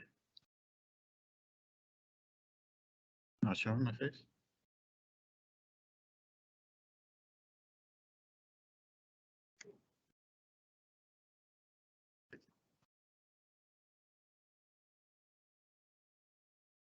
Oh. Yeah. There we go. That's just my face now. There you go. I got you. Got my presentation. All right, there we go. Okay, so I'm going to talk about some plan production updates with 1010, and JD touched on all these earlier.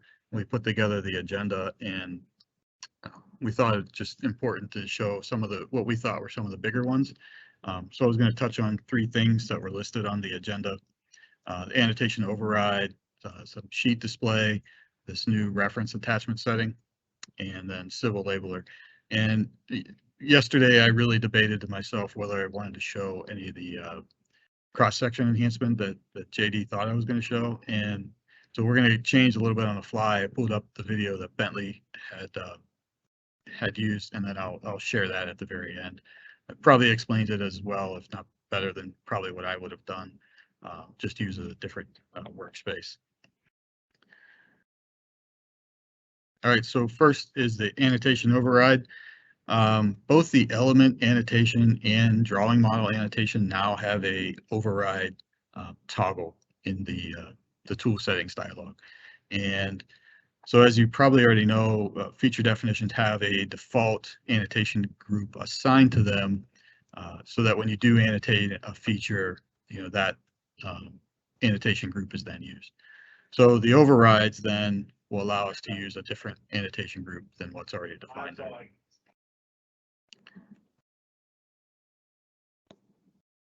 So we can use this, we can annotate a single piece of geometry with multiple annotations. So here you'll see in my example, for our centerline geometry, for example, we've removed the 3 groups of annotation for the different station spacing, the 100, 500 foot, 1,000 foot spacing. So now we can by default, it has the 100 foot spacing, but you can also add multiple annotations to that. If you're going to use 500, or if you want to see those 500 foot stations, you can do that as well. So all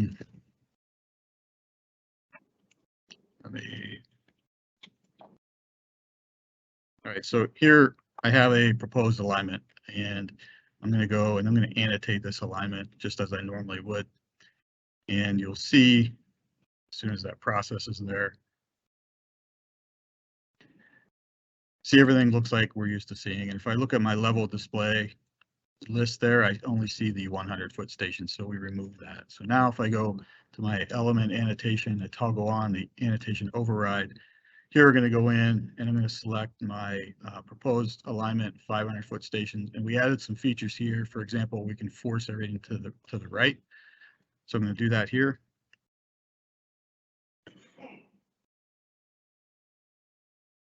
And I think we have a lot of the same configurations or options that we had in GeoPack as far as forcing things left and right. And then you'll see in my level display dialog there, I now have the 500 foot levels that are displayed, and you can turn those on or off as needed. So that's pretty handy. That works in both plan and profile type features.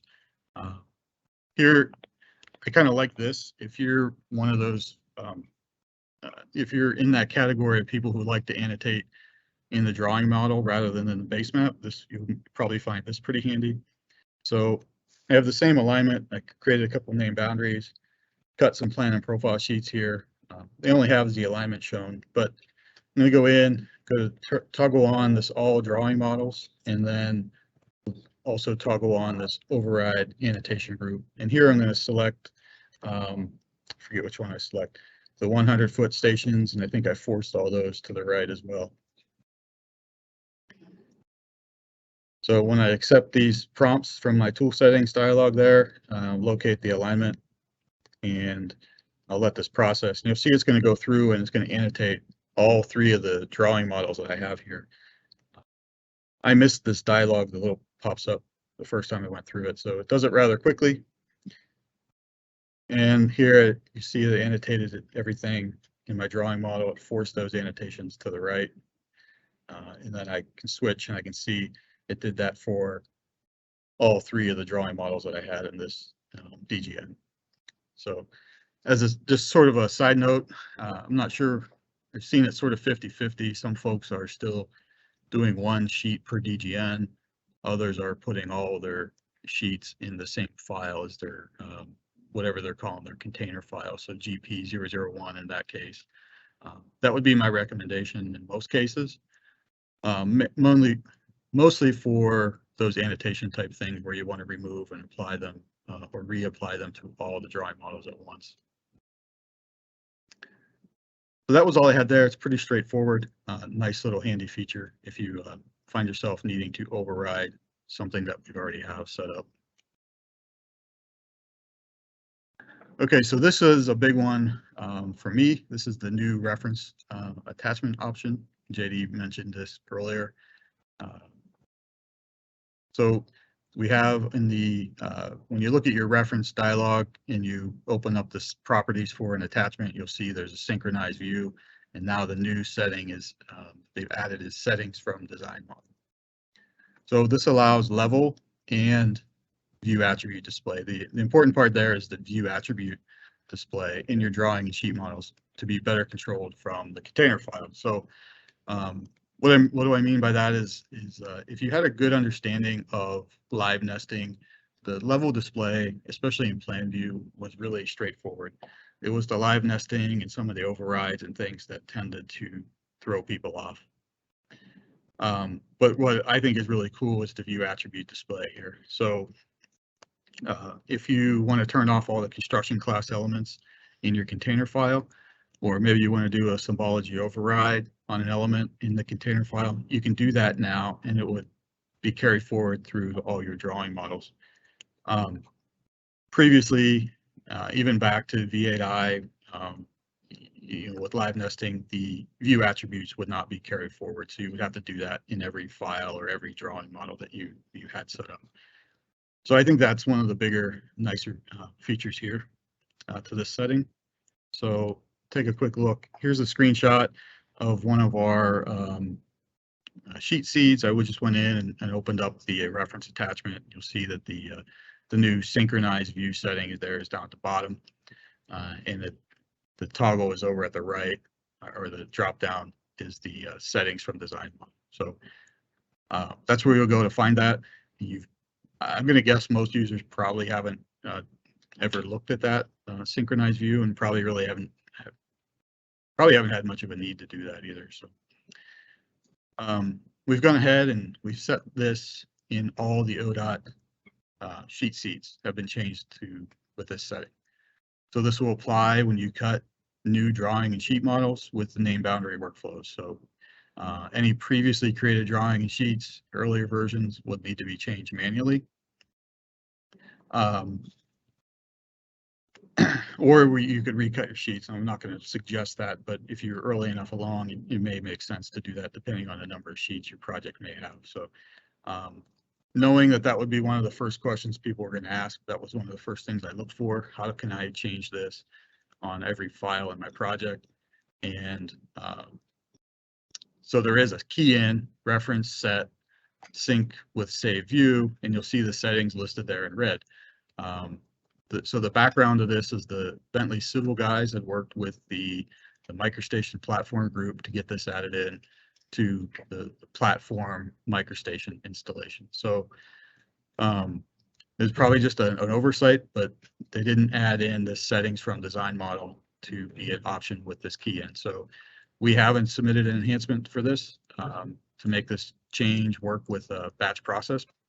That should work pretty smoothly if and when that ever gets added. I haven't really talked it over with the folks here, but I don't know if we have much of an interest in any custom application to do this either. By the time we get something out there, I have a feeling most folks are going to be beyond the point of needing something like that. But it's a possibility if we want to do something like that later. All right, so what does this setting mean for my workflow? And I really didn't intend for this to be a whole level display session, but it's sort of, as I worked through it, it sort of turned out to be some of that. I think what I'd like to do is put together kind of some best practices at some point and get those published out there for everyone. But so for plan view, I'm giving this kind of the green light. There's not really much of a change. Again, as long as you had a good grasp of how live nesting worked and didn't override things too much, it shouldn't be much of a difference here, except that those view attributes can now be managed in that container file. So I think that's pretty cool. Profiles, I'm still not sure if these are exactly user friendly. and I'm going to recommend using global display here. And we did submit an enhancement for this as well. It's not quite what we might expect, or what I think most people are going to expect it to be. So as far as profiles go, in the I have two options here. In the profile view, what I found works really well, as well as anything else, is setting the new level display equal to always, because we do have a variable that can't remember exactly what it's called, MS new level display. We have that set so that new levels are not automatically displayed. So in the profile view only, if we set that to allow or always, it seems to work a little bit better than what other workflows maybe we had used in the past. The second option would be to use display overrides, set that to allow in each drawing model, and that would require you then to control the level display individually in each drawing model. And that was kind of what I had been recommending to most folks if they were running into problems here in the last few months. So it's not really all that much of a different workflow than what you might have done with straight out of the box GeoPack, the way that managed levels in each sheet anyway. Cross sections, again, I give this one a green light again. I think it's a great improvement. Should fix really all the level display issues that you've been seeing, and the attaching new references to that as well. So we'll take a look at those in a second. So here's a profile view. Here's what I'm saying is my recommendation: new level display. Not sure why my red box I did both, but on the right hand side of that, when you open your profile view, we'll set that to always, and that'll always keep those on in that view whenever you open that up. You've probably seen that when you open your profile view, it might be blank. It's because that non-index profile model gets regenerated each time you open that up. So I think that's why those are always turned off. The second option there was to do this in the profile drawing model. So you can go in and turn your display overrides to allow, and that way you would control those there. It's still not perfect, or what I think we are expecting is perfect, but they work fairly well either one of those ways. So container files for plan, profile, cross sections. One of the things I think we all, including myself, you've probably known that MicroStation always takes the view one setting when you attach a file to another. But as we sort of got into this multi-model kind of concept, I think a lot of us have sort of forgotten that, and I'm guilty of that first. So one of the Bentley guys sort of set me straight one day and just said, remember, it's always from view one. And when I thought about it, it took a minute, and I realized he was right. But I have an asterisk there for when to use view display versus global display. In the profile view, you're going to want to use global display because that's going to turn those levels off everywhere. View display with this new setting seems to work well with plan and cross section. We had previously recommended global display for cross section, so if you want to continue that workflow, I don't see why that would cause you much of a headache at all. Okay, so here I just have a few examples, and if I can remember what I sort of recorded, we'll talk about them. I have starting off here with a plan and profile file, and I just created the name boundaries all in the same DGN. So I have my design model, which I'm going to use as my container file, essentially. And what I want to do is clean up my plan view first. And I'm going to, hopefully here in a second.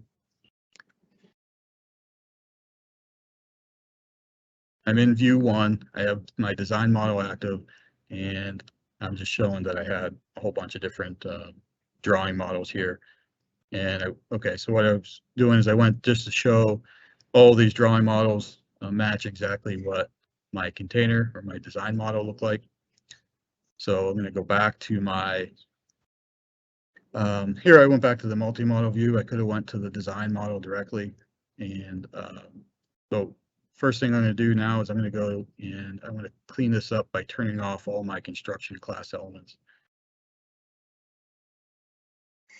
So just by doing that should clean up a lot of the stuff you see on that view, all those corridor handles, template drop, you know, what do you call those little boundaries that show up there. So now I'm going to go in and I want to turn off a couple other levels here. So I use the right click and just go level off. You can do it from the view display dialog if you'd like, however you prefer to do that. I'm going to turn off this surveyed center of pavement. I'm going to turn off also this the tie line that's coming from my model. I think I have that twice. I have two models attached, and so I did that on the side road model as well. So keep in mind to always make sure you save some safe settings when you do any of these view changes. So I am going to go to my drawing model here, and you'll see that all those changes take effect right away. And as I switch to each one of those, that really helps. And here what you see is I forgot to turn off the terrain boundary line. So I'm going to go back to my multi-model view, and I'll turn that level off also. And then just to show that it does work, I also turned off the fence line there. And then I'm going to go back to, I'll save my settings again. And here I wanted to show that if you go to the sheet model first, the level display won't match up. It has to sync up the drawing model first. So don't panic if you jump right into a sheet model. Once I open the drawing model, go back to the sheet, you'll see that that terrain boundary is now gone. So yeah, nobody wants to go in and open up the last one. I also go to the sheet model first. So if you missed it on that first example, you'll see the little boundary on the upper right still shows up. Once I go to the drawing model again, now it's gone, and I can go back to my sheet model, and that's cleaned up. So don't panic. If you do run into that, you can simply close the file, reopen it. I also like to use a key in, an old key in, just RD equals, and leave it blank and just press enter. That's an old retrieve design, basically closes the file, reopens it. So you don't have to go through and open every single drawing model. Now let's take a look at adding a reference attachment. So I forgot to add my right-of-way here. So I'm going to go in, same exact file I just had. I'm going to go add a new reference attachment here. And just wanted to show that when I do this, this automatically populates back to all those drawing and sheet. So see my right-of-way lines are on. I can go then and open up a couple of the drawing models. See my right-of-way is there. And then it's there on my sheet model as well. So that's pretty straightforward. Again, I think most folks, if you had a good grasp of live nesting, that was probably pretty straightforward. Profile is where it gets to be a little bit confusing, and cross-section also was confusing. So here's my recommendation with this do setting and profiles. So here I'm in the same GP sheet I was just in, and I've activated my profile view. And notice I'm in view 4 here. I mentioned earlier we need to be in view 1. So I sort of did that intentionally, and because I'm going to end up using global hang on. So my first thing I'm going to do is in my profile attachment, I'm going to set that new level display to always, and then I'm going to change my view display to global display here. And this is why I can do this in view 4 rather than changing my profile to view 1. I debated on trying to show how to do that, and it gets really cumbersome as you're constantly changing view 1 from the design model to a profile view, and the levels it just makes everything weird. So we do that with global display. And you can see I turned off that red scratch line that I had drawn, and that shows up everywhere. And same thing when I go to my sheet models.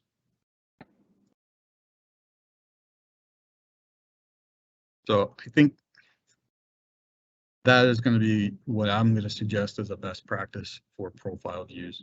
And it may be something you guys are already doing, but we hear a lot of level display type issues all the time.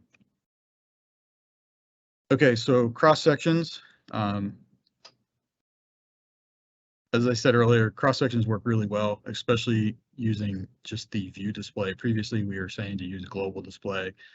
Again, I think this is somewhat related to the kind of the multi-model view concept. So here we have a plan view, a 2D view on the left, view 1, and then we have the 3D model, design 3D on the right. And everyone knows, you know, or should know, if you right click on the view somewhere, you can bring up that menu that will allow us to open multiple views here. And I think that's where some of the confusion comes in, is we would open that model. Let me pause this for a second. So we would open the two views, the multi-model view, and everyone assumed that because that view was open, that's where we needed to control things. But really, we need to be in view 1. And this is when you're going to use view display. So start this over again. So I open up my 3D model in view 1, and my display style really doesn't matter. So you notice when I change that, it went to the wireframe view. I don't really care what it is here. You can change it to whatever you want. And notice my level display dialog is also set to view display here.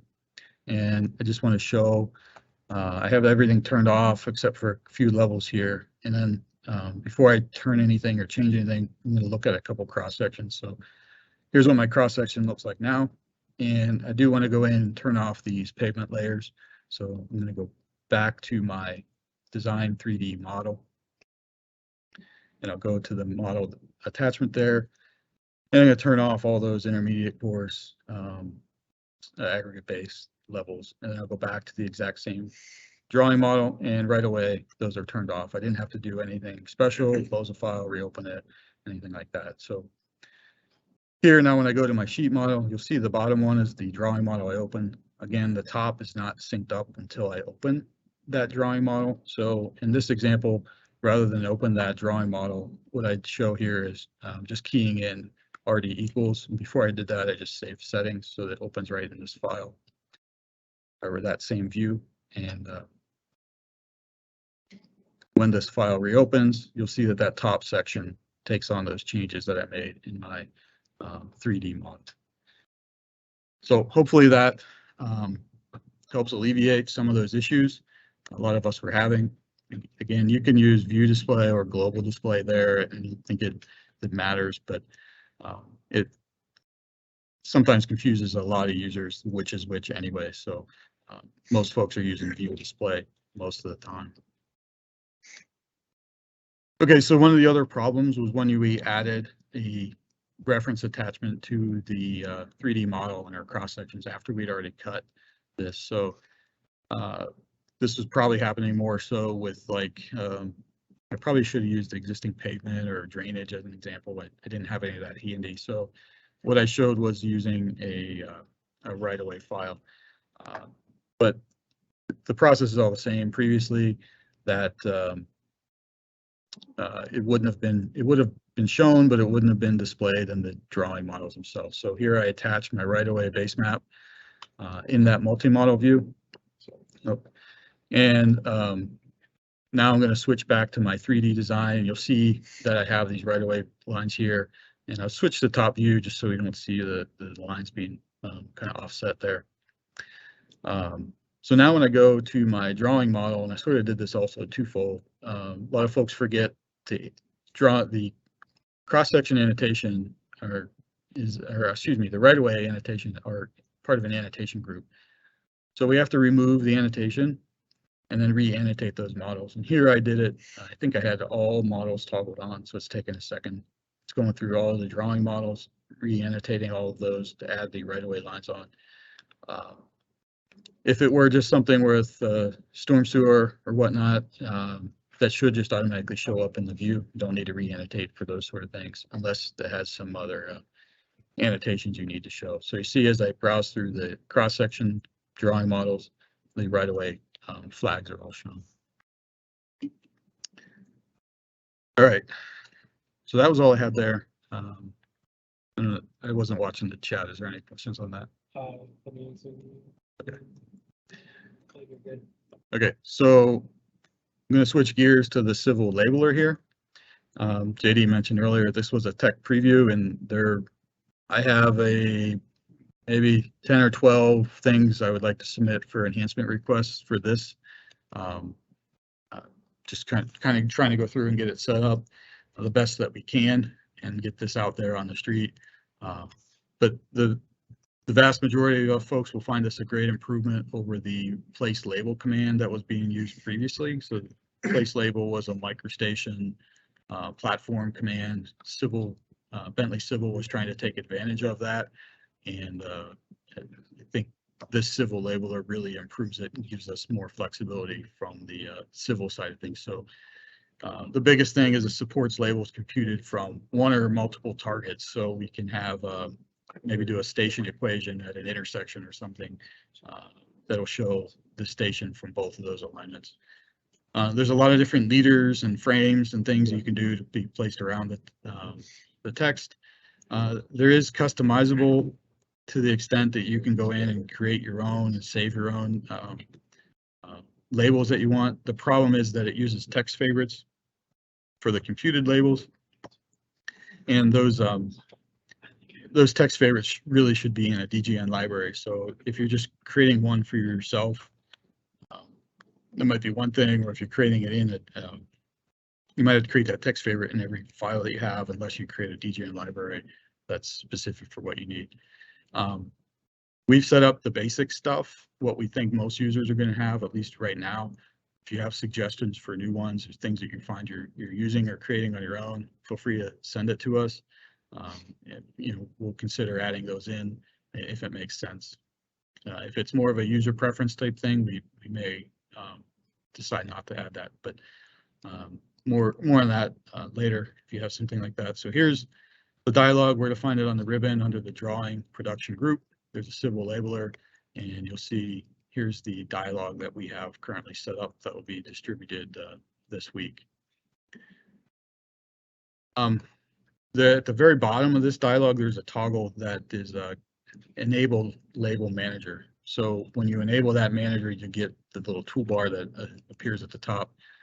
So by default, these are all configured in an XML file, which we have the workspace pointing to. So if you wanted to create something custom for your organization or your project even, you could create that, and then you would have to browse to it unless you configured your project differently.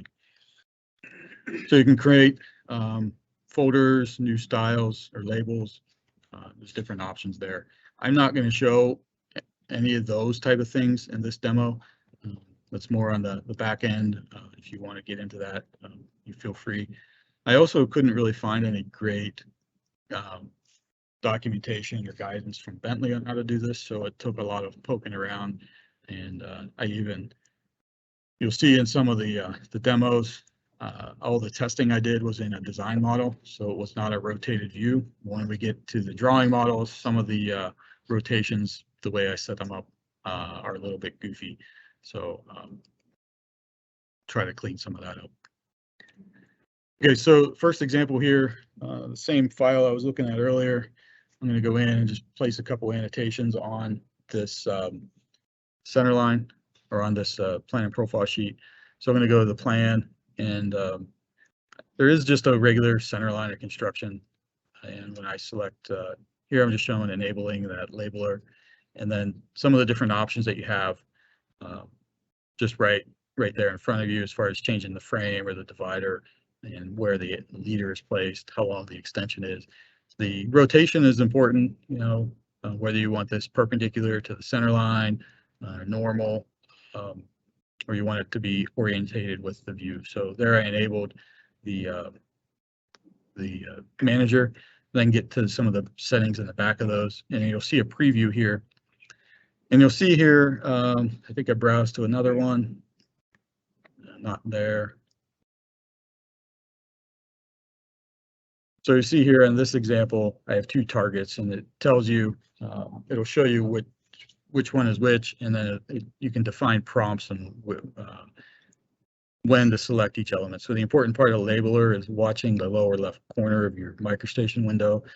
You will be prompted for the steps you need to follow. So here I'm going to place this first label, and I was prompted to select my baseline. So then I'll select the point on that, and I can label the center line of construction. Now I included the text favorite for the alignment name.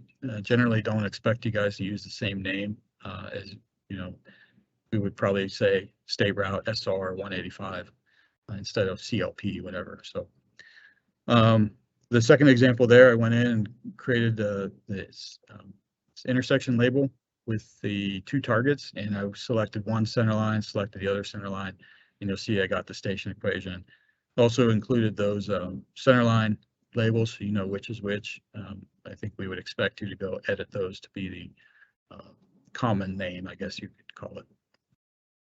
Here I go in with some linear annotations, and I can label the length and radius of this line. The right-of-way folks may find this handy. I think they use something like this pretty frequently, and there's different options there for that as well, including labeling the bearing and distance of a line. This sheet here only had a curve on it, so I didn't change the I didn't demo that one. Okay, so in this clip here, I'm going to go in and place, here's some plan labels for points, and I can go in and have a coordinates northing easting. Here's where you see where I'm kind of probably should default that to view, the horizontal view rotation. So I labeled the northern easting there. Then I have one that does also the XY. So I didn't quite get the exact same point, but you'll see that the same coordinates are there, close enough. There's some for elevation point and elevation profile. So I picked this here on the edge of pavement, and it really needed like a survey point. So this is going to come up with the elevation of 0.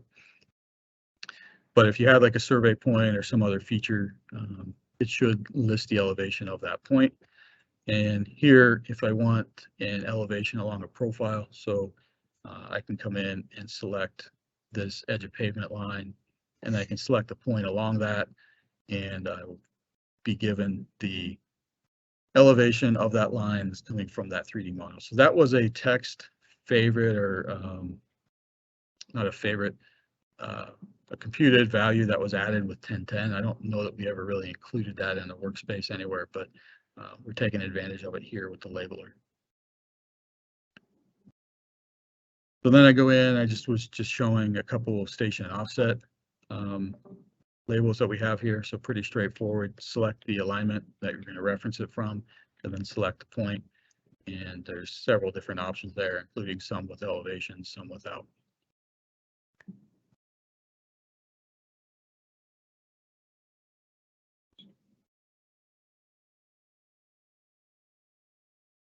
Couldn't remember why I couldn't snap to that point for some reason. So there we see station elevation and station offset elevation, in case you want to do something like that.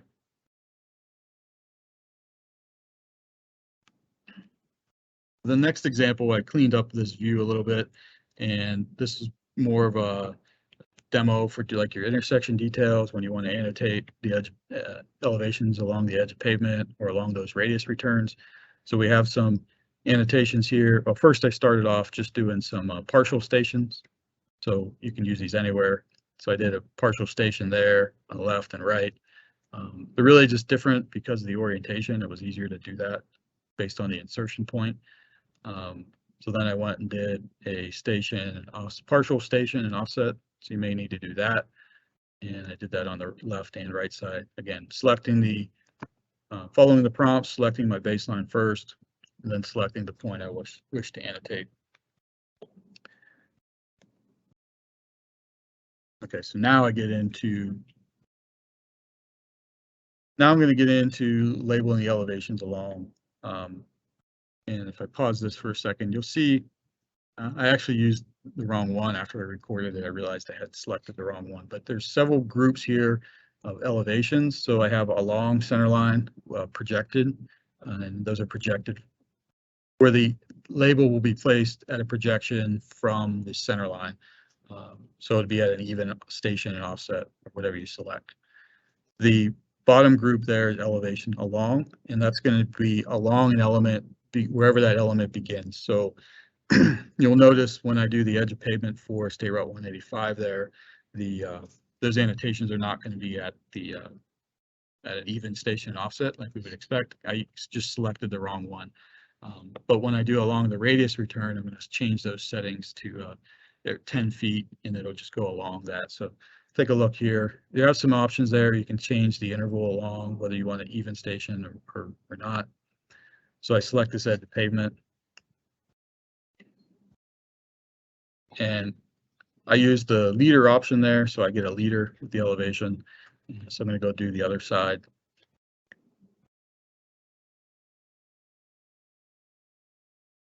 So you'll see again, it's not quite at the station offsets because I used the along geometry instead of the along centerline projection.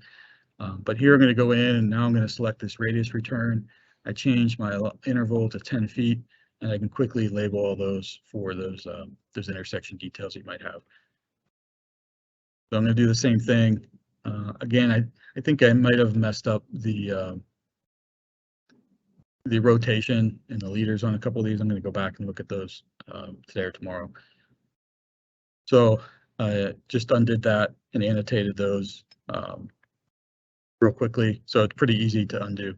Now, one of the enhancements I really like to have taken care of, you may have noticed there's no way to select the begin and end of any of these. So if I zoom out, in that drawing model, it's annotated that entire edge of pavement for the whole project. So be careful when you do this big project. You're gonna, you don't want all those. So if I need to clean some of those up, I can go in and delete them. If I need to move a couple of these, I can just use the move commands and move those out of the way. Definitely an enhancement over what we were doing before, although still they could use just a couple tweaks. So probably, I don't know, we'll probably keep that intersection tool in the workspace for a while, but I have a feeling we can probably get rid of it. Eric's, are we taking out? Yeah, okay, it's going to be taken out. So much easier process this way. So, all right. All right, so this one I'm going to go in and I'm going to demo profile, and I took and I cleaned up, I turned off the grid just for clarity here.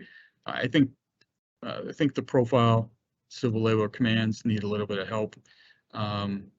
You'll see here that most of these are shifted away from the profile after they're placed, and I was able to duplicate this in this Bentley workspace as well. So so a handful of these are also going to be submitted to Bentley. So here I'm just showing a couple of the annotations I have for elevation and different orientation there.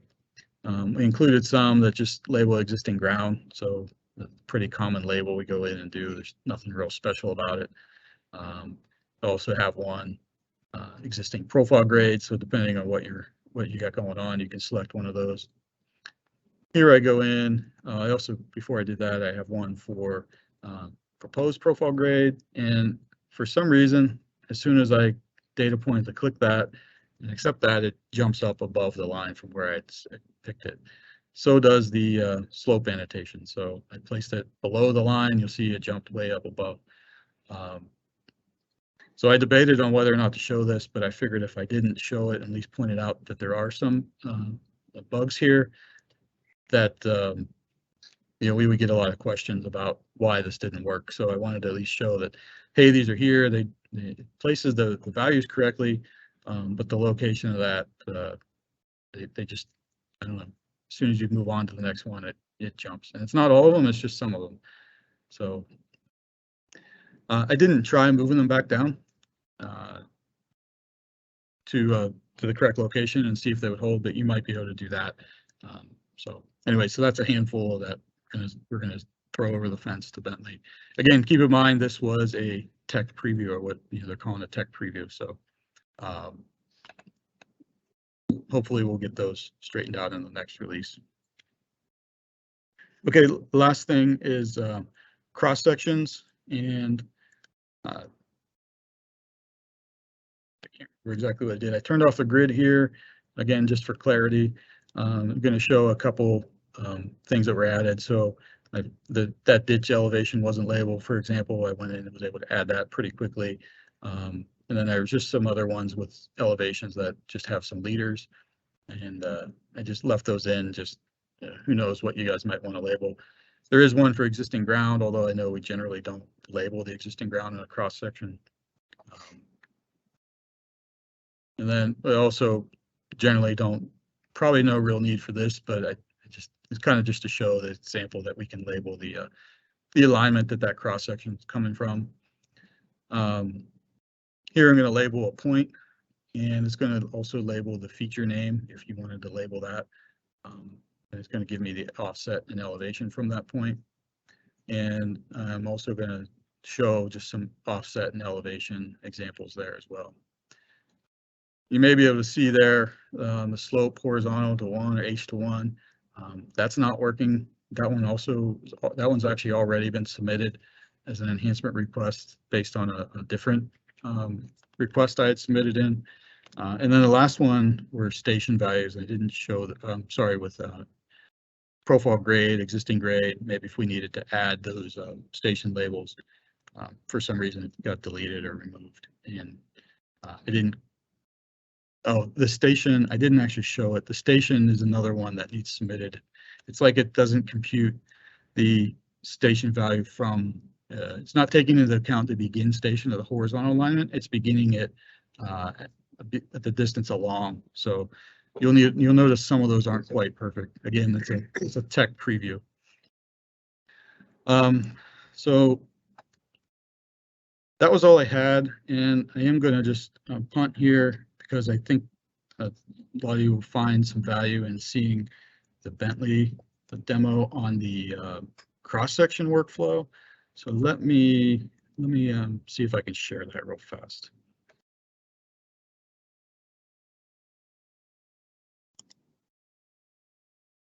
I'm going to stop sharing this, and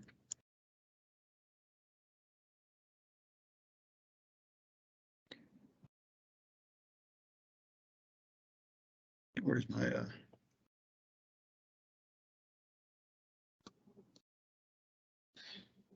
just to share my desktop.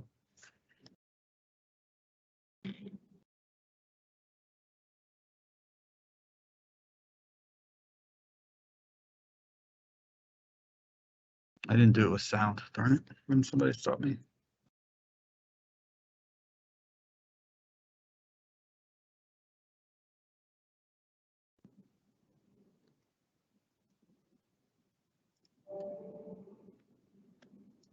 Okay, so there we go.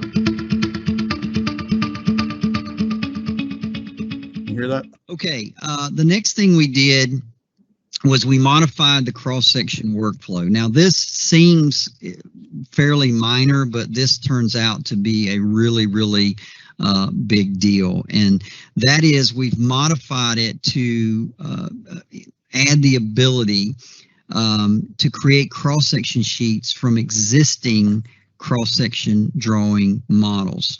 So in the past, the cutting of cross-sections and the sheeting of cross-sections was one thing. Okay, it happened at the same time. The cross-sections were cut and they were sheeted.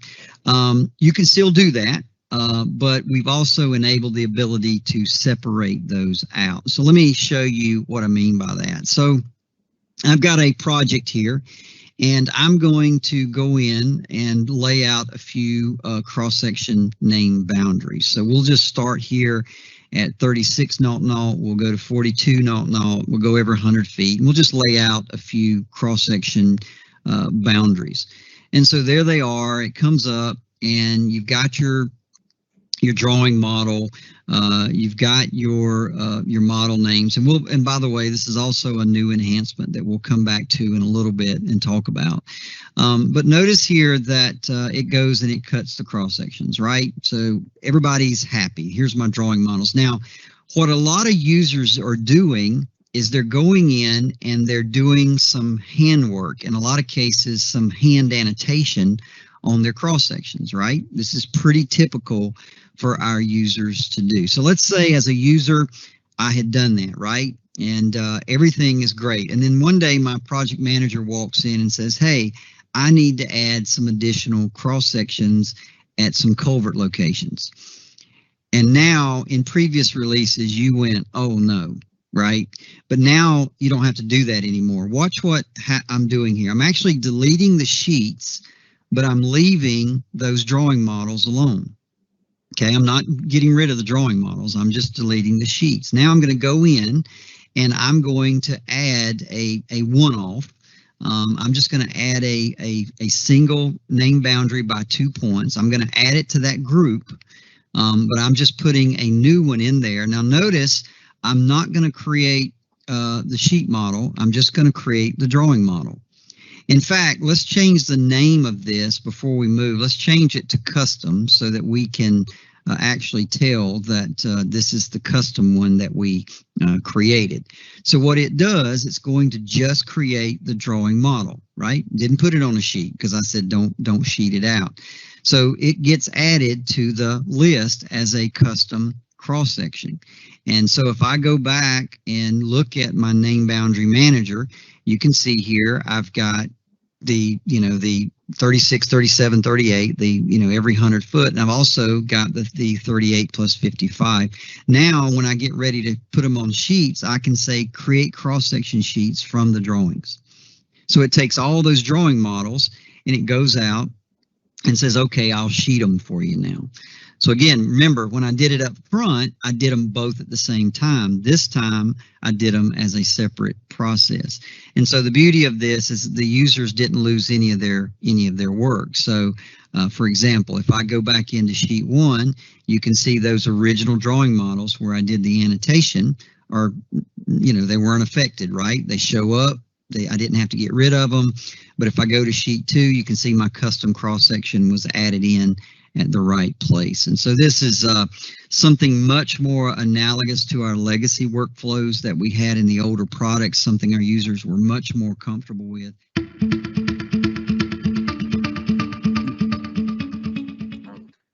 In challenging times, Dropbox helps. So that was all I had. Stop sharing my screen again. I debated on whether to include something of our own on that yesterday, and then I just decided I ran out of time. And then, as JD mentioned earlier, I thought, yeah, we probably should show that. So Derek explained it as well as anybody else could have. I am going to also paste in the chat a link to the playlist that Bentley provided that had some videos of a lot of those enhancements that JD had already mentioned earlier this morning. So take a look at that. They're just 3 or 4 and 5 minute clips of each different, well, their top 10 or 12 enhancements that they included. So you may have already seen it, you may not, but that's should be helpful. So that's all I got, and I'll turn it back over to JD. Unless you want me to answer that question. Did you already answer it? I did not. Okay, so there's a question there. Will the Civil Labor tool annotate another centerline location on a cross-section view, even if the cross-sections are not built off of them?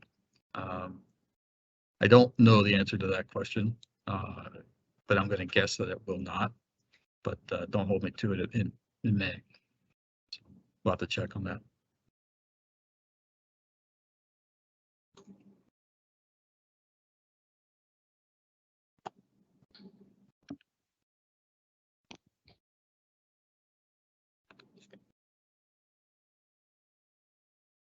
All right.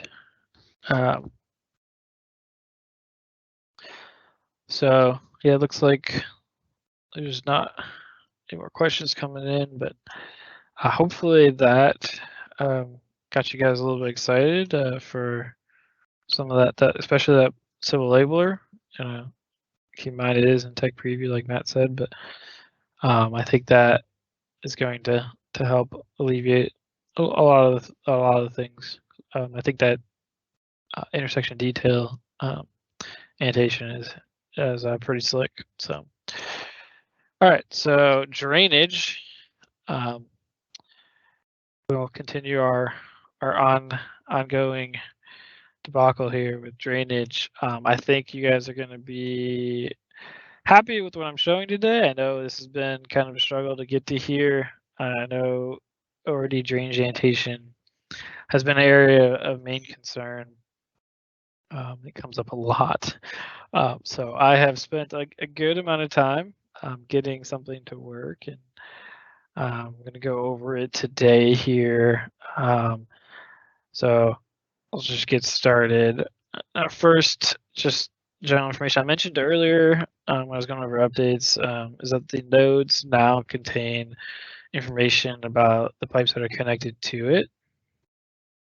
So I put a screenshot up. So when you look at the drainage properties of a node, you're going to see a new section called connected links. And you can see here there's various properties here, like the label, section type, material size, invert, even the angle. And then you'll see conduit 1, conduit 2, all the way up to 5, and then outgoing. So that is a lot. No sound. Did it turn off again?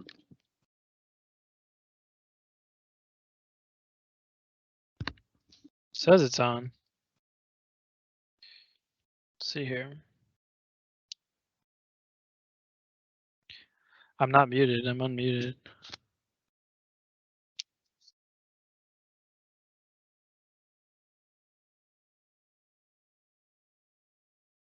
Hold on.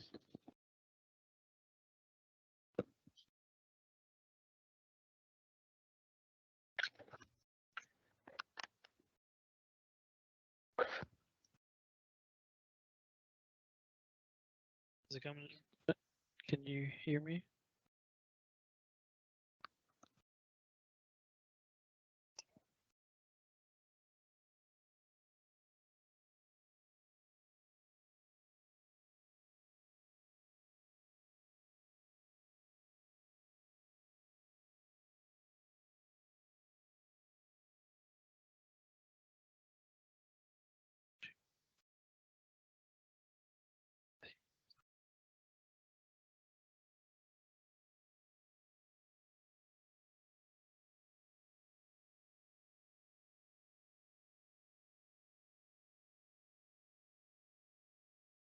All right.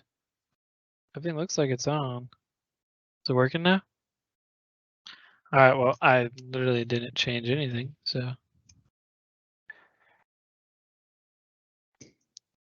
All right. Well, sorry about that. Apparently, my mic decides that it's gonna be on the fritz today. So, let's see here.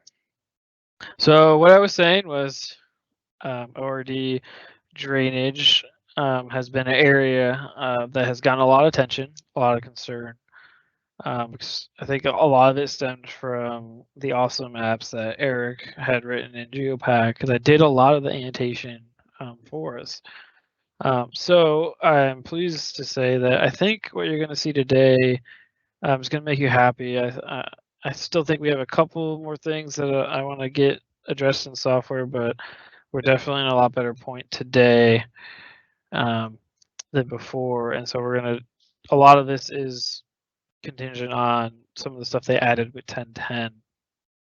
So first off, what I mentioned before when I was going over ORD updates is the nodes now contain information about the pipes that are connected to it. This definitely is going to help us out a lot in annotation. We don't have to go and select all the pipes just to pull the properties from them anymore. So what I have up here is a screenshot of the drainage properties of a node, and you kind of see there's a connected links section now. And it's going to list a lot of information about the conduits that are connected to it. So you see this conduit 1, they list the label, material size, the invert.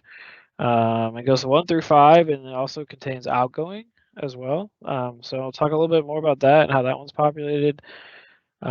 So this is great, but we annotate a lot of about our conduits on our nodes and our profiles. So this doesn't necessarily have every property that we need.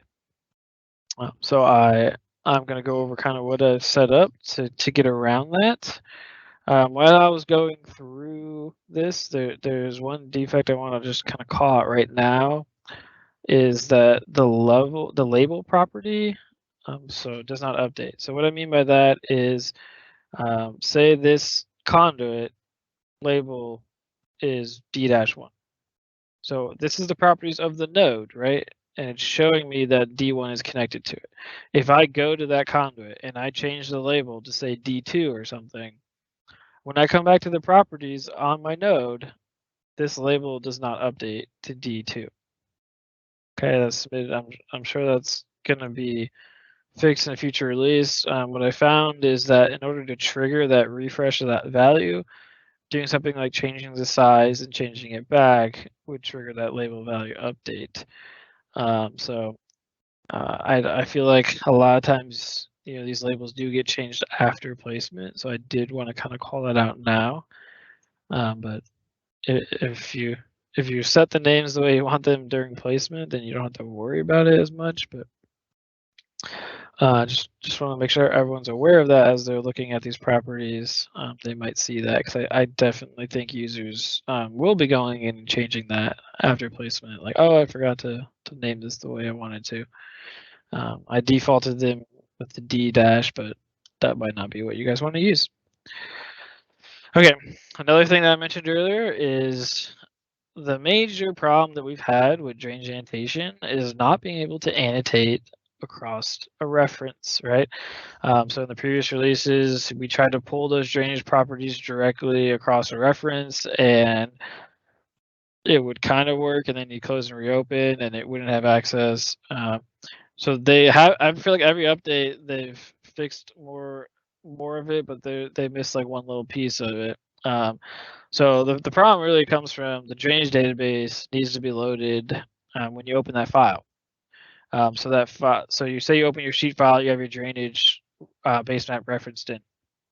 When you open it, you need that drainage database from that reference to get loaded in, so that in that file you have access to pull those drainage properties, right? So they've done a lot of stuff, and you've seen probably like the prompts say, hey, do you want to be able to see the properties, and it loads it in.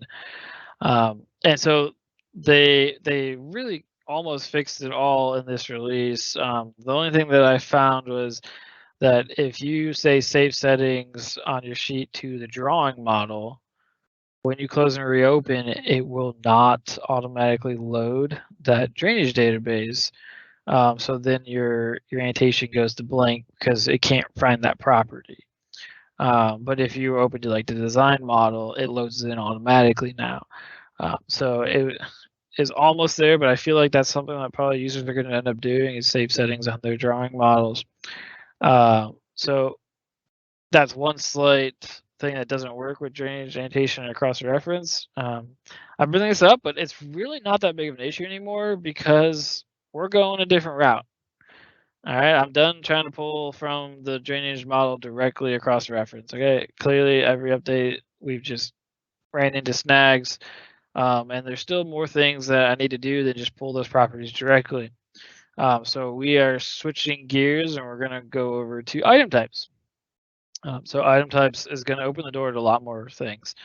So calculated expressions to save the day, and I say that I'm going to kind of walk you through how I got to the end. I'm actually not using saved expressions anymore, or calculated expressions anymore, and I'll tell you why. But that's really right I went. So basically, in the item type, we can create pretty much like a formula that pulls that drainage property. And then the item type would be assigned to that feature. So that means that we would be in the drainage base map. So we could pull that. We don't have to worry about things not loading because we're not going across a reference.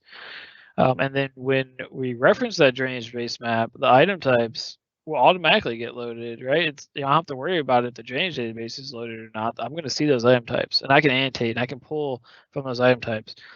So we're basically saying, I don't care if the drainage database is getting loaded anymore because I'm going to use these item types. Okay.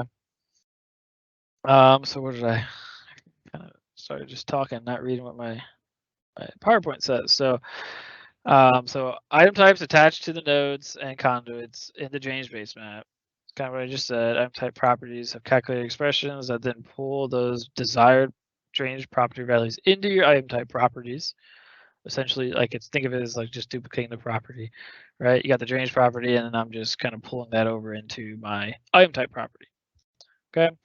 And then just kind of the last bullet there is, so now when I reference in that drainage base map, I can pull the item type property, and I don't have to worry about if the drainage database got loaded or not. And I don't. So that is how we're getting around that problem. So that's the first thing I want to make sure everyone understands. That does mean that everything I set up previously isn't using item types, right? It's going to be different. So everything that you set up previously is still going to be using the old annotation, text favorites, pulling directly from the drainage properties. But don't fear, I'm not leaving you guys out there if you already started. I'm going to talk about kind of what I've set up to move those into this new way, except for if you're using the old dgen lib. But I'll talk about that in a second here. So that's one problem, right? But we had more problems, right? Like not being able to get all the connected pipe properties. You know, that's one thing that 1010 gives us the ability to get to now. We've continually kind of had trouble of annotating the station offset of that node, right? So the baseline station offset properties, I think I mentioned probably every single time I talked about drainage, is when you click on a node, there is a baseline reference that you can set, and you can tell it, you know, what centerline alignment it should be, the baseline reference, and then you can pull station and offset from that. The problem is that those properties, I can't format them correctly still. So it just comes in as a number. I can't get the plus sign on the station. The offset, I can't say, you know, if it's positive, it's on the right side. If it's negative, it's on the left side. So those formatting options have not been corrected in this release still. I'm assuming they will be corrected in a future release. I feel like, you know, I've had lots of email conversations back and forth with the drainage guys, trying to figure out solutions, and they definitely are listening, and they've added a lot of things to the product to help alleviate some of these issues. So I'm sure that that's one thing that will probably get updated in the future here. Another thing that we had to do with the previous way that I set up for annotation is the direction on the pipe. I just said you got to type it in, right? Now with those connected pipe properties, with that angle, we can actually calculate that on the fly. So it'll just input it for you, which is going to save us time on annotation. You know, annotating the connected pipes one at a time was another thing that the old workflow had. You know, I couldn't just pull everything straight from the node. I had to go in and select, you know, each pipe to pull those properties, and that was time consuming. So we don't have to worry about that anymore now, that unless you go over like 6 pipes, because those connected properties only go up to 6 pipes, which I don't think that'll happen that much. So if it does, then, you know, putting in one manually isn't the end of the world either, if it's just like one off. But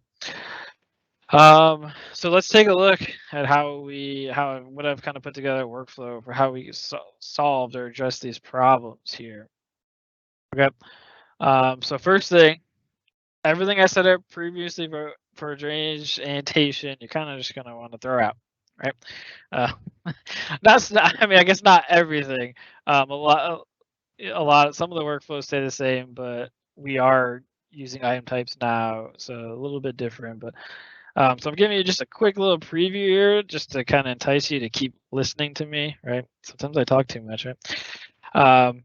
So this little preview is just showing how I can annotate, and you see the annotation is pulling up all the connected properties all in one fell swoop. There's no going back in and editing and adding additional things. It got the size, the direction, the elevation, all that, pulling it in automatically.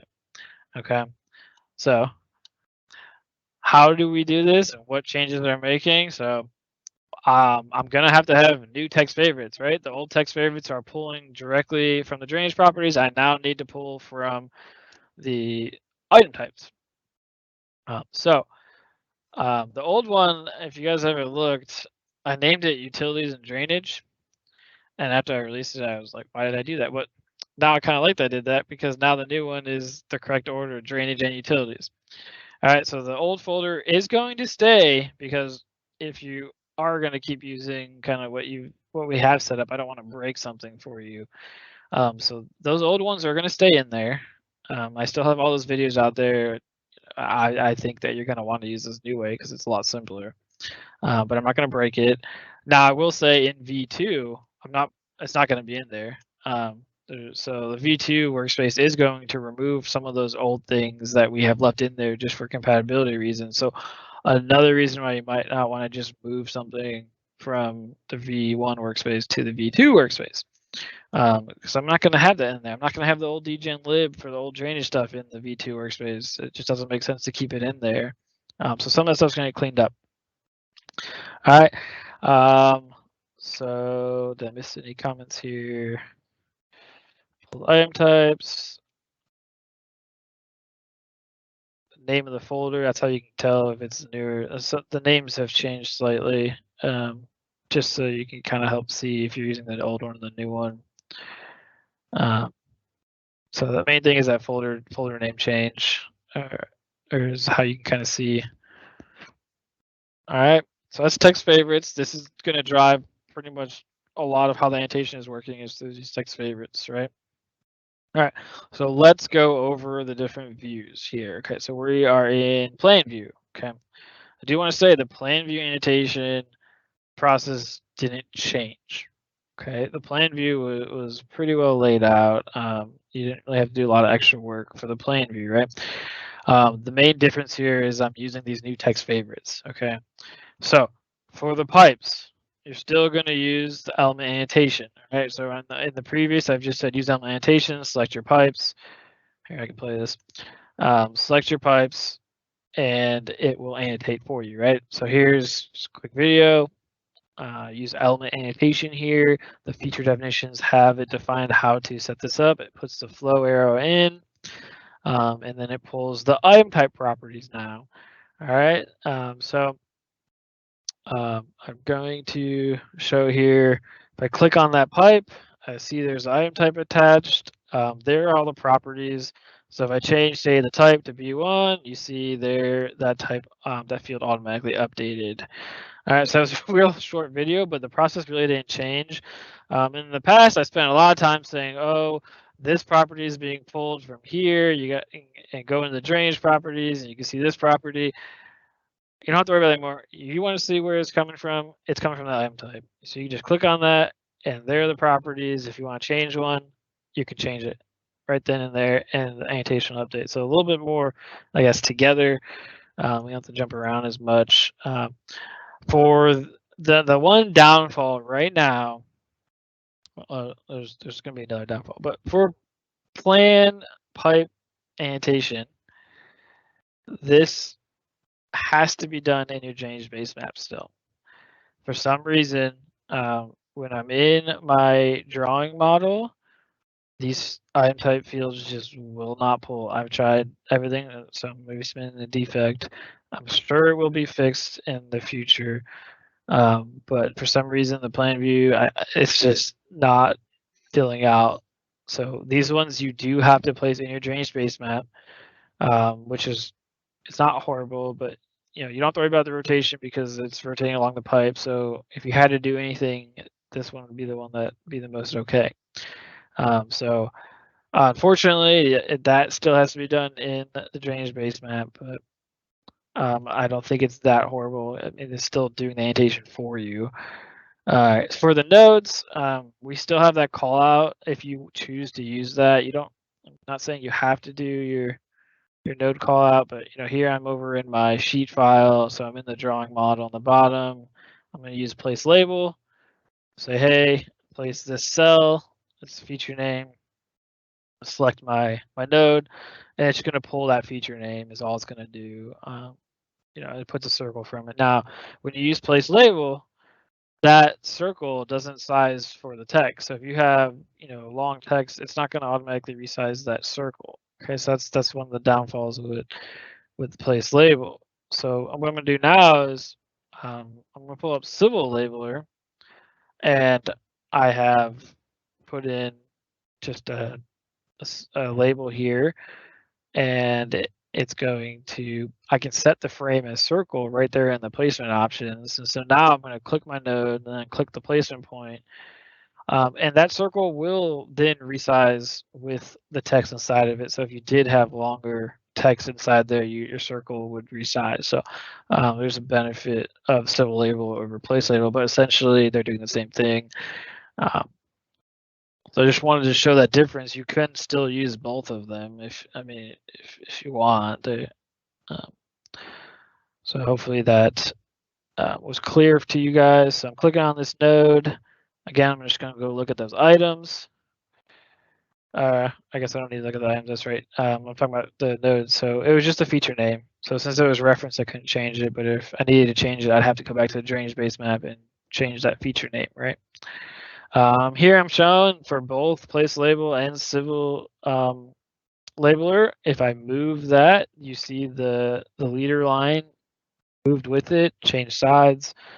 So on that aspect, they both work the same. So I think at that point it's more of a personal preference. Now civil label can do a whole lot more, but in this case, since we're just labeling one thing, they're pretty much the same. So that's plain view, right? Plain view did not really change that much, as well as the process way I've shown in the past. Now I do want to call out that the item type, what I've done is I've gone through the dgen lib and I've attached all of the item types to the feature definition. So when you place something, that feature definition is already assigned to it. You don't have to assign it, it's already there. Okay.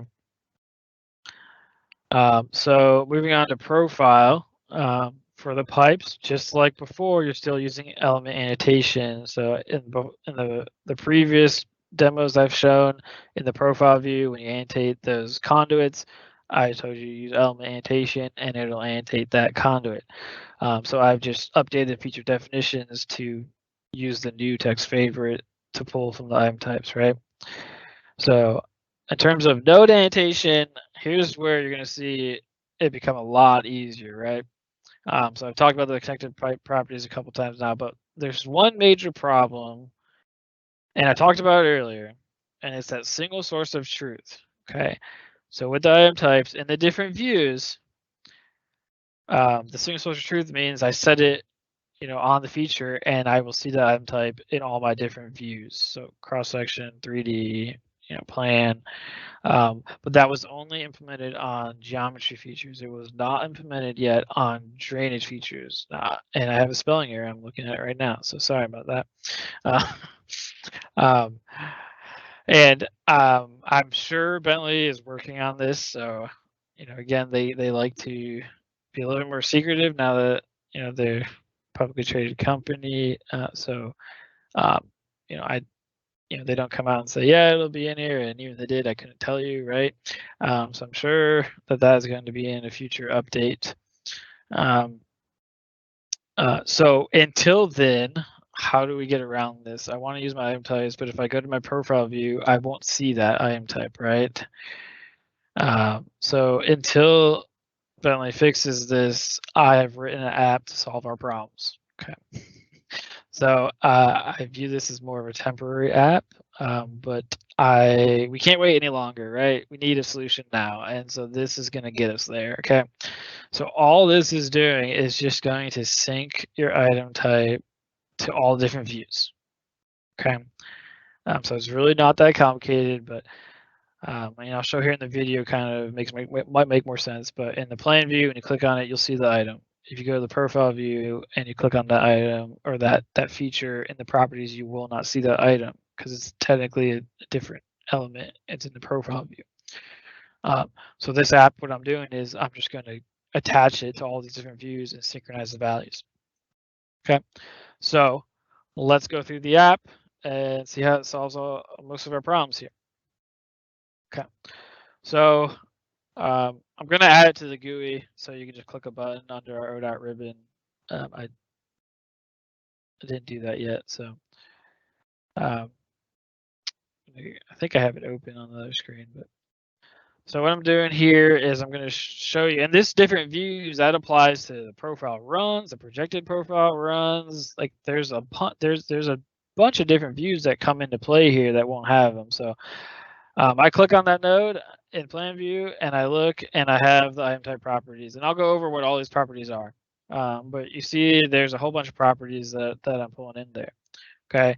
Now if I go and look at another view, or I guess I'm going to show you the conduit. There's a bug here where the feature definition still doesn't show up even in plain view, which another reason why I had to write the app to fix that problem. Again, I think it's just a single source of truth problem.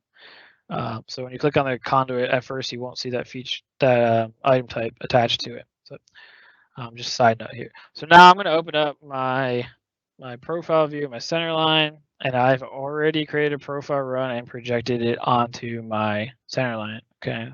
I've shown that a couple times now. All right.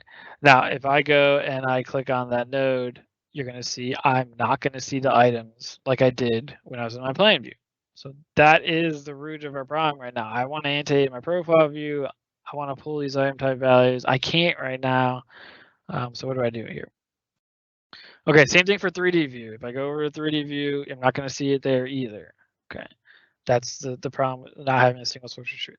So let me open my app and I'll go over a couple buttons. Oh, I guess I'm going to show you here in 3D. I still don't see those items in the 3D view. Okay. If I haven't reiterated what single source of truth is by now, then you're not paying attention. So come on, my video. Guess I'm getting ahead of myself. So I should be pulling up the app here. And the app is very simple. It's literally 4 buttons. And I'm going to explain what those 4 buttons do eventually. Okay, so here's the app. Okay, so I'm just going to go over what the different buttons do. But the 3rd button down, attach missing item types to all the drainage utility items in all views. So what that's going to do is all those views I just showed that didn't have the item type attached, it's going to attach them. Okay. So this is attaching a new instance of item type. So technically speaking, in all these different views, it is a separate item type. So the properties will not automatically stay in sync, right? If I go to one, I can change the property. If I go to another view, that property is going to have a different value, right? There's all separate instances. Okay, so that button right there, all it's doing is going through and saying, hey, I need to attach all these item types to all these different views. Okay.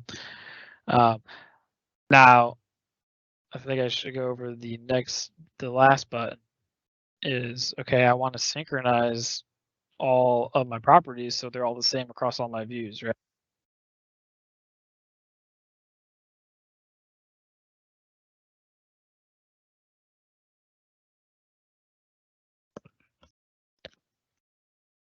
I don't know why my mic keeps turning off. I think we're back on now. Okay, I had to pause that video there because I heard my mic turn off, so apologize for that. Where is that? I was talking about the next button here. So if I select this conduit, I should see that I have the item attached now. Okay, so if you look at my properties, I now see the item is that in there now where it wasn't before. Okay, so that's all that button is doing. It's just simply attaching the item type to all the views. All right. So if I change a property here, I'm in one view, I changed it to test. If I go and look at that same feature in a different view, I look at that item, I'm not going to see what I changed there, right? Okay, again, they're all separate instances, right? So the way we fix that is just with another button. So that last button, sync the drainage utility item type properties from design model to all other views. So the design model is going to be your main view, okay? So all the properties that you fill out in the design view, you hit that last button and it will make sure all the other views have those same property values, right? So if I put in test 2 here, and then I hit sync, it's going to go through. It's pretty fast. And then I'm going to go to my other view and I click on that and you'll see the category is going to say test 2. Takes a second to populate here. I click on it, look at my item. And there it is, test 2. Okay, so those 2 buttons hopefully are pretty easy to understand. The one just attaches to all the views, the other one syncs all your properties so they're all the same. Okay. Now, granted, once we get single source of truth for the item types, those 2 buttons really won't be relevant anymore, right? All right, so now let's talk about these other 2 buttons here. Okay, so a lot of these properties you don't have to worry about filling out because I'm just going to pull them directly from the drainage properties. Okay, and so I said I was using calculated expressions. So all these properties I could have set up to just automatically and dynamically pull the properties directly from the drainage properties, but it was starting to really slow down the file. So every time you clicked on it, it would have to load and calculate all those values. And so I just decided to not go that route because it was slowing it down. So you notice here, I'm just kind of showing you all these properties are drainage properties. I'm just pulling them into the item type. That's what I'm kind of showing here. All right. So what I did was that the second button down in my app is going to just do those calculated expressions for you. So it's going to go and populate your values in your item type with the drainage properties. And that really, I just did that because it was getting too slow. I know I could have just kept it and it would just automatically dynamically update, but I didn't think you guys wanted to slow down. Okay, so I'm showing here, there's, pipe label, material size, invert. You're going to see all those connected pipe properties are also values over in my item type. Okay, but right now they're not populated. They say zeros and NAs, right? So what I'm going to do here in a second is hit that button to update the value. Apparently I had a lot more to say when I was recording this. So I hope you guys are still following me here. Okay.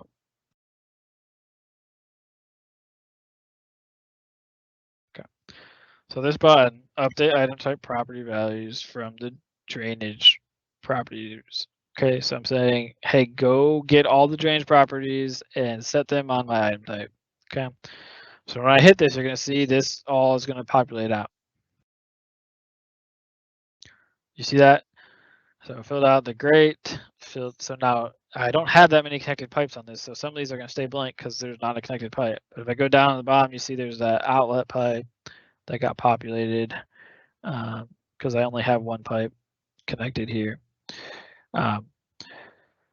So you'll notice that the station offset didn't populate though. So I wanted to talk about that as well. So I mentioned it earlier, that baseline reference, right? So what I need to do is I need to set that baseline reference for the app to figure out how it should calculate the station and offset, right? So I should be doing is going up and just looking at the regular node properties here. In a second. And since all of these are just being updated by the app, they technically are all open for you to just manually enter the values if you wanted to. That's an option too, because they're all editable values here. All right, so I'm going to click on my node here. I'm just going to go up to the node properties, and if I look at the properties, the baseline reference is set to none. Okay. So what I want to do is I want to actually make sure I have the baseline reference so that my app can calculate the station and offset. So I'm just going to hit those 3 dots, and then I'm going to accept that I want to set the reference, and then I'm going to click on that alignment, and now you see that baseline reference is filled out. Now with 1010, when you place that node, there is now an option to set the baseline during placement as well. So just look out for that as you're placing them. You can have this part done already. So now when I hit update, now that it has the baseline reference, you're going to see that station and offset are going to get populated.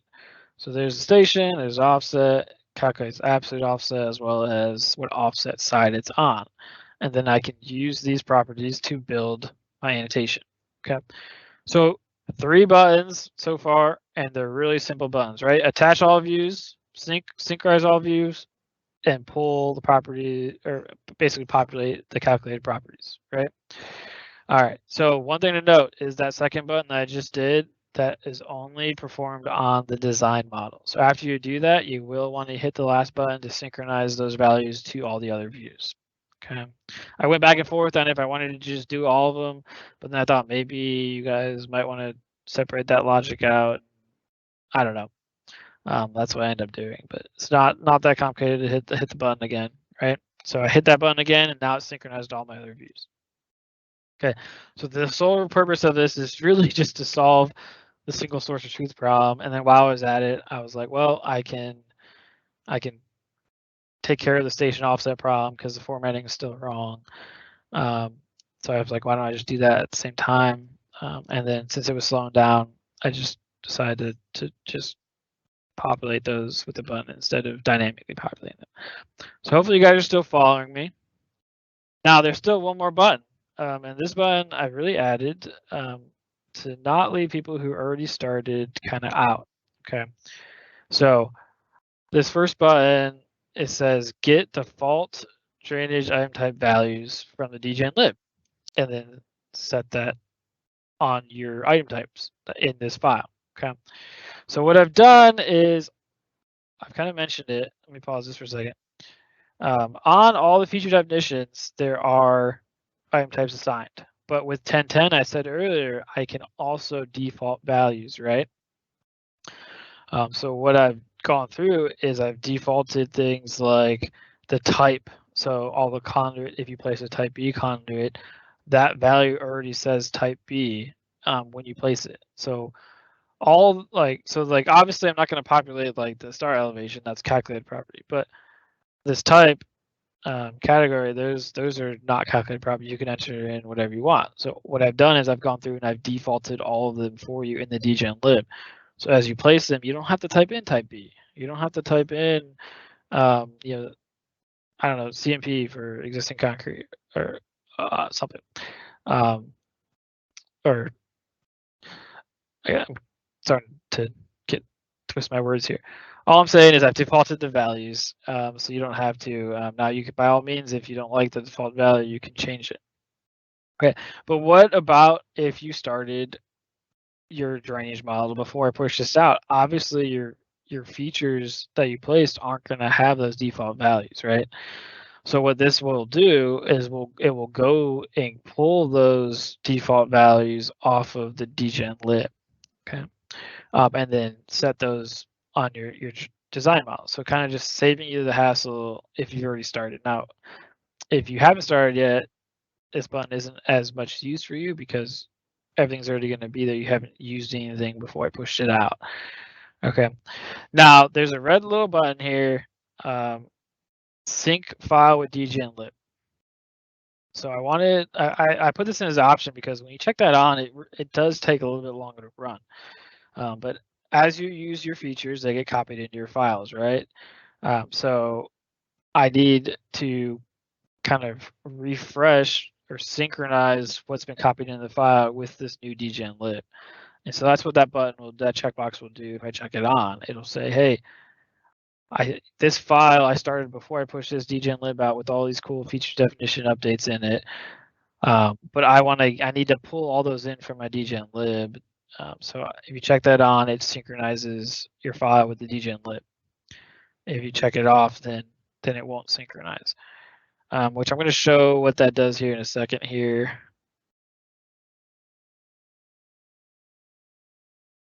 Jump forward a little bit. So there's like the grade label and type are getting populated. So like grade elevation versus rim elevation, window elevation, all those are being pre-populated now. So let me scoot forward here on my video.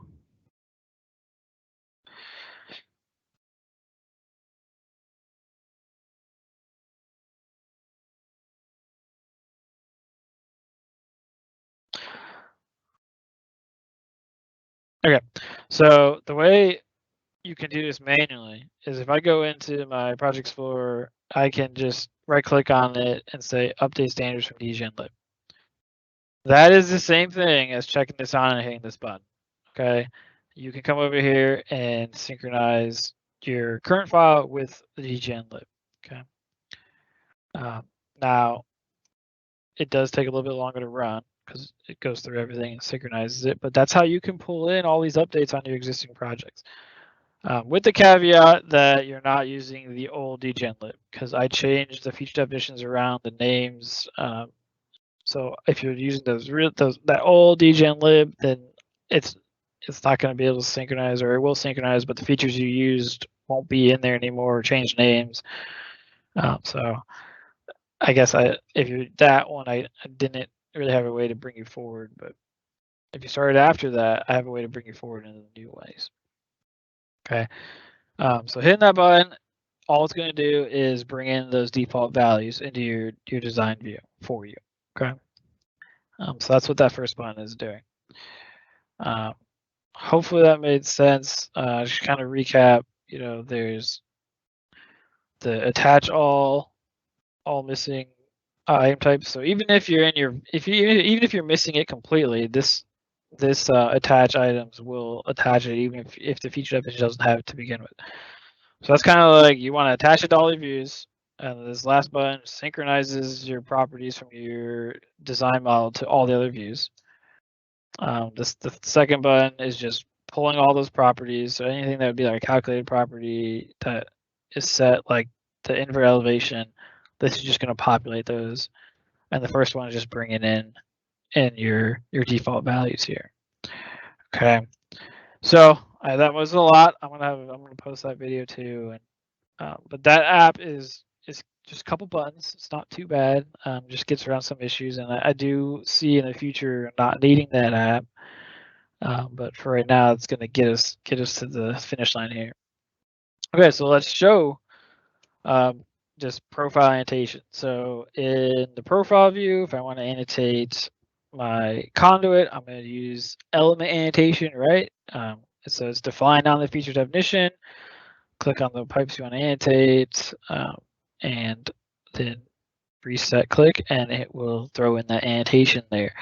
Now, sometimes the annotation doesn't go far enough down. So I wanted to show you how to just fix that. So you do have to do this in the file that the feature definition is in. Since it's element annotation, that annotation is pulled from the feature. That feature exists in your drainage base map. So to make that annotation go a little bit lower, you got to do that in your drainage base map. So all I did over here, which let me jump back here, is over in my drainage base map on my open road standards section, I just navigate into my annotation groups. Profile, because we're dealing with profile annotations, a linear, conduit is linear. And then there's one that says drainage pipe. So if you had existing, it would say X drainage pipe. And after I click on it, I'm just going to open my annotation list. And all I have to do is under the placement option, just change my perpendicular offset to a higher value. So I did 0.1. I think it should have been 0.2. I think that's what's going to go out is 0.2. So if I do that and I come back to my sheet file, I can just re-annotate. So here I just reload the file. Battery's running low. There, grab that. And I'm gonna re-annotate. So. And you see, I clicked on that pipe. You see it shifted down. I probably want to go a little bit more, but that's a quick, easy way if it's not going where you want it to go. But I think what I released at the 0.2 value should be fine. But I did want to call that out. Now for nodes, here's the beauty, right? Here's the one that hopefully you guys are gonna be happy with. So I'm gonna do place label. And then I'm going to show civil labeler. So these new labels, the only thing you have to know is the number of connected pipes. That's the only thing you have to know. So I have a text favorite. So this one, there's one connected pipe. So I chose profile propose with the one pipe. And then I just gonna place it. You see how I can go left, right, it'll flip sides. But there, that's all I have to do. So it calculated, everything else is filled out. Like, I didn't have to actually enter anything. You know, the default values, like the manhole 3 came from the default values that's happened in the feature definition. Same thing with rim elevation, that came from the default value. The invert elevation, the rim elevation, all that's pulled from the drainage properties. The station, you know, was calculated. So all this is all direct properties on the element feature definition, right? The item types. These are all just item type properties. But what the beauty is it does it all at once. I just have to pick the number of connected pipes. Okay, so you saw that I flew this other one. This one had 3 pipes in here. So it annotated, you know, all 3 pipes and their directions. Right. So here I'm going to show the same thing with civil labeler. So I have the same. I have a couple in here for the number of pipes. I click that, hit place label, and you see it does fairly the same thing, right? So there I place that with civil labeler. Now civil labeler it seems like you just have one more click. The first thing you do is you click the element and then you click your actual start placement. Where place label, your first click is both of those actions combined. Place label, you do have to use the midpoint snap to get that line to start at the right spot for place label. You guys probably ran into that. But if you use this first one, it will let you snap and not draw a line way down at the bottom. It's still a defect I have submitted, but that first snap is going to, the key point is going to solve that problem for you now. So I know that was kind of fast, but really a lot of the work is being done for you now. The only thing you really have to worry about is the number of pipes that are there. So I really hope you guys are jumping for joy, especially your drainage people out there, because I know this was not that easy in the previous releases. So, and the benefit here is these are all properties, right? They're all fields. So if you change something, these fields are going to update, right? Now, with the caveat that you have to use my app to update the item type properties, you know, they're all static right now, and they're really static because it was slowing it down to be dynamic. Okay. I don't know if any questions are coming in. We got a couple. I still got more to go. Let's see. Is there stuff that I should answer now or wait?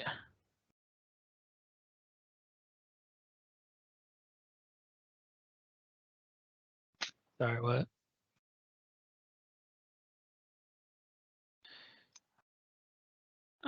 If you don't like the pipe annotation for the flow arrow, OhioDOT uses a line style for the pipe that shows the direction saves on plan space.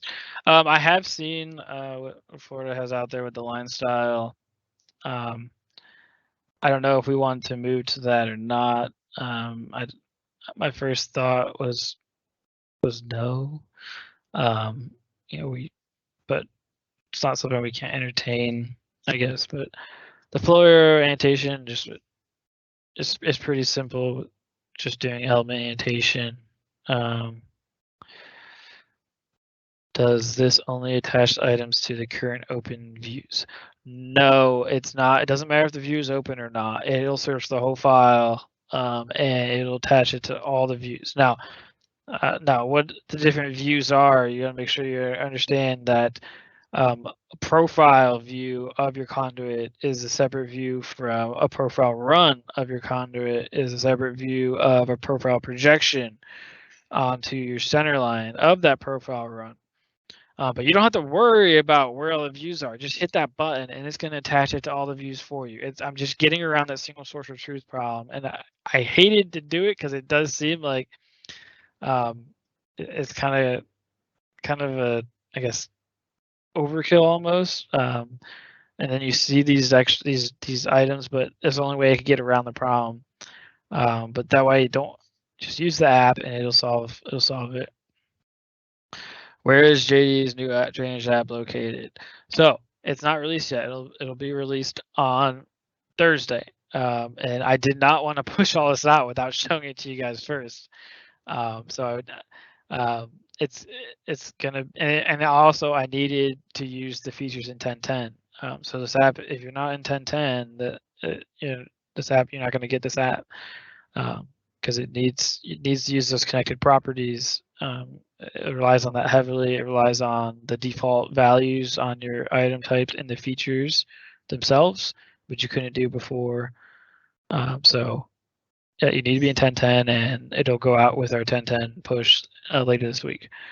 Is there any drainage analysis tutorial sessions planned? Stay tuned. Stay tuned for that. You got to stay here till the end, right? All right. All right, some more good stuff here. Let's move on. So I wanted to recap a couple things.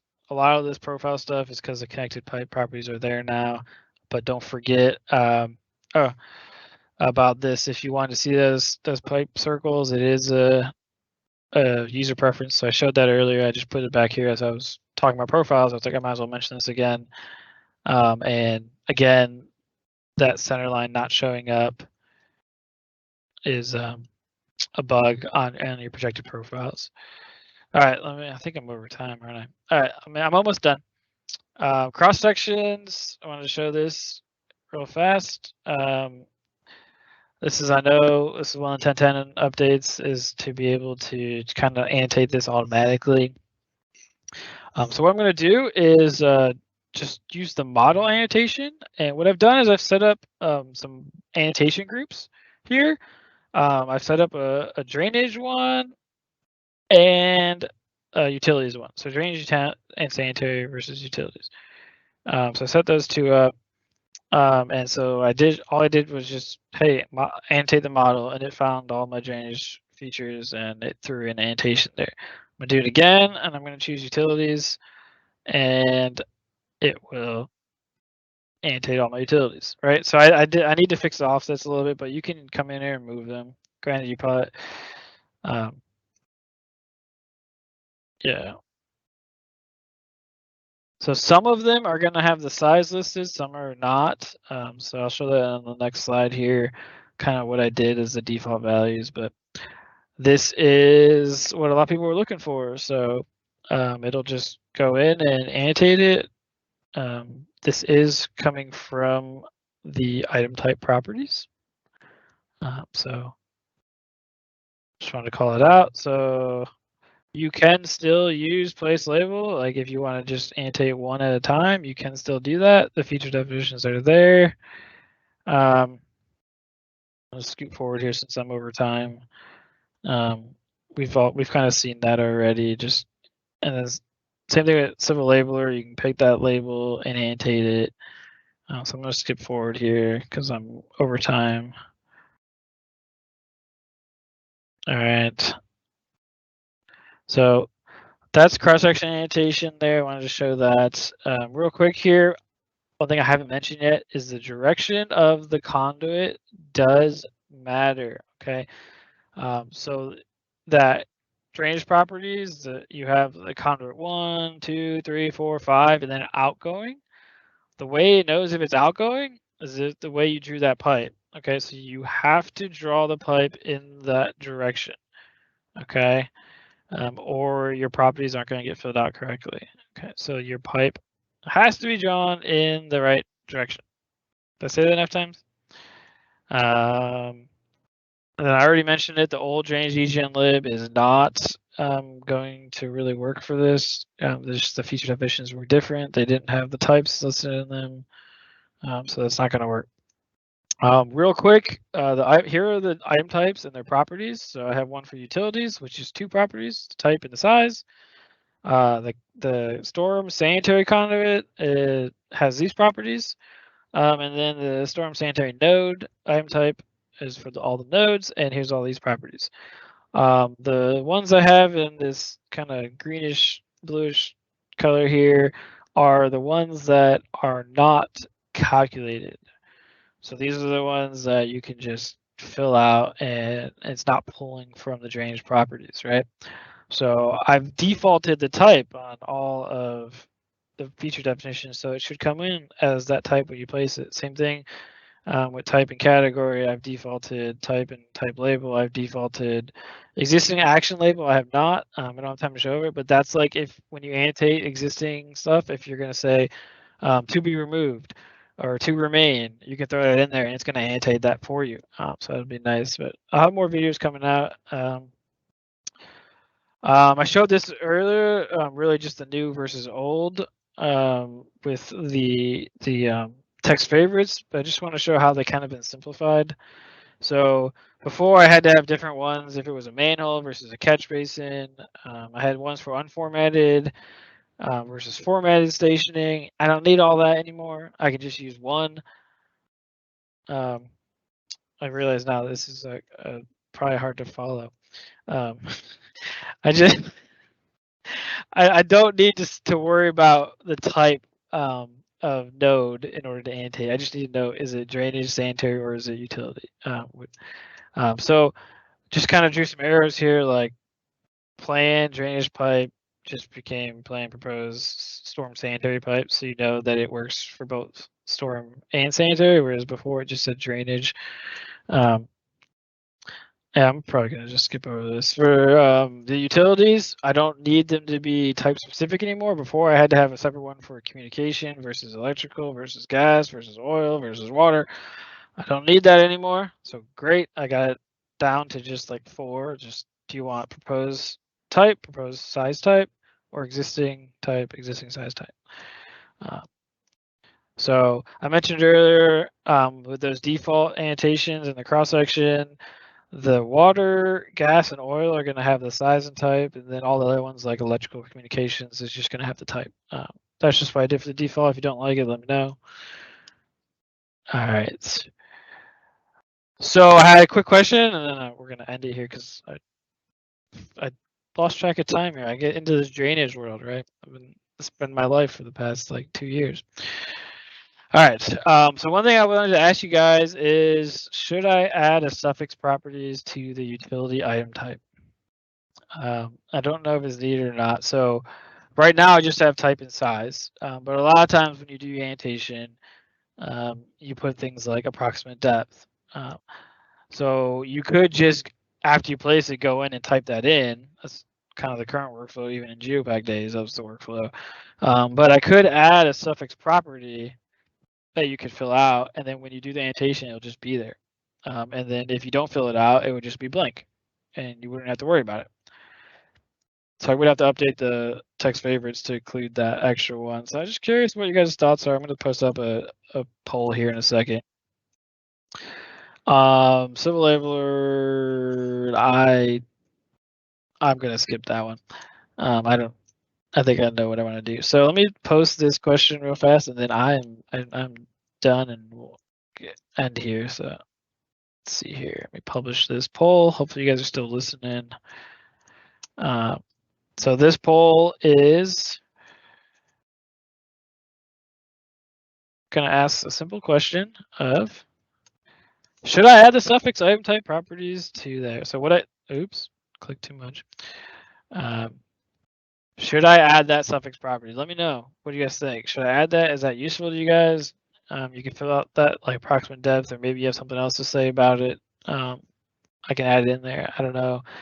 The second question we're gonna ignore because we're out of time, and I think I know what I want to do. So there's basically 2 options. I could go with civil labeler for those labels. I could just have one generic like label for each kind of type, and then you'd have to make sure you set the active level to the level you want that text level you want to be placed on, or I can set it up. I just have to have more labels. So I'm probably just gonna go with the more labels. That's why you don't have to worry about what your active level is. So it'll place it on the right text level.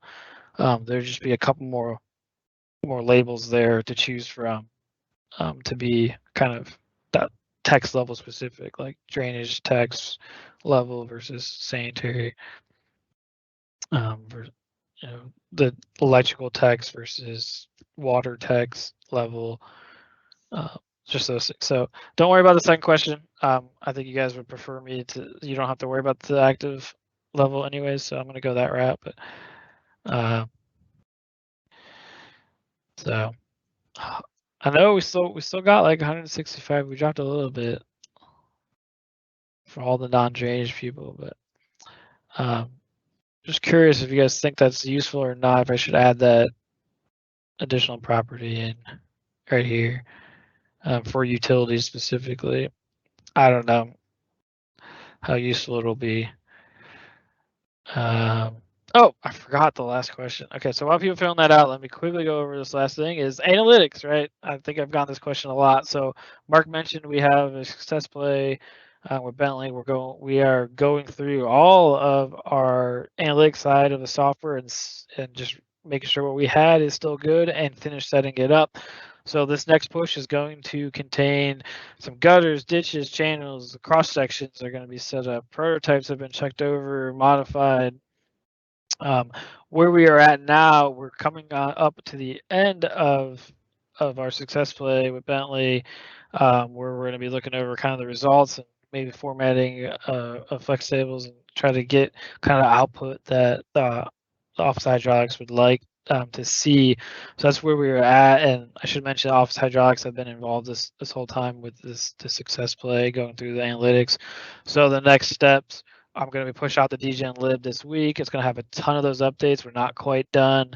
But for people who are trying to get going that might know how to use this software, you probably noticed last update we contained a lot of updates to it as well. This update is going to contain a bunch more updates. And then after that, the next step is developing a training guide to kind of go over how to do the analytics, how to run the storm events, how to check those things that need to be checked on the drainage side. That's going to take a little bit more time to set up, but that is coming. So I know a lot of people have asked about it, so I did want to give a little bit more detailed update on that. So our office has definitely been busy here with 10.10 release, setting up analytics, the bridge success play. We are definitely excited about a lot of things to come. So with that, I guess I kept you guys another half hour. So hopefully you guys aren't mad over that because we did show a lot of good stuff. Are there any questions here? Let me check the questions first before we end here. If I can just bring up the right slide. Do you know what the best practice would be for updating a large drainage project to the newest model without losing as little data, or with losing as little data as possible? So it depends on what you mean by update to the newest model. So that synchronize with the DGen lib that I showed is going to work as long as you're not using the old DGen lib. So what I mean by that is, I think I have one here. I have so much configuration that I play with.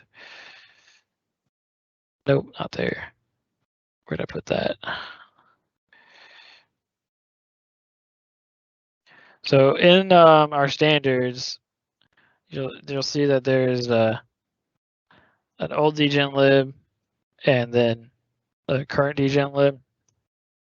So if your project is still pointed to the old one, you can't really upgrade to this new stuff. I remade the whole DGen lib when I did this, and it's just I made too many changes, just the feature definition, organization, their names, to really move it forward to where we wanted to be. I've talked about it a couple times in our past ones. So if your project is still pointing to the old one, then if you want to take advantage of this, I hate to say it, your best bet is to create a new file and redraw it. Now, if your project's using this one, then you can just synchronize and you'll be good. You don't need to redraw. If you're talking about bringing update from like 10.9 to 10.10, you don't have to do anything. You just let the file upgrade. That's what I would have to say about that. Are all of the utility annotations removed when we remove the annotations for the model? So when you remove element annotation, it lets you select the elements that you want to remove the annotation for.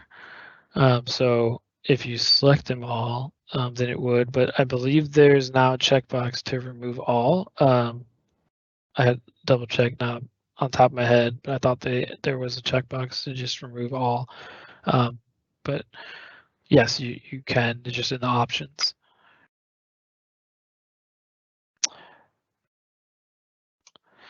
Okay, so sorry for going over.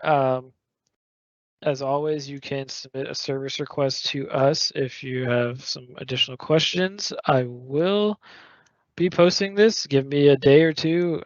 We post the recording. And sorry, anything else, guys? All right. If not, then give you guys back the rest of your day. Look for the recording, and we'll see you guys in the next one.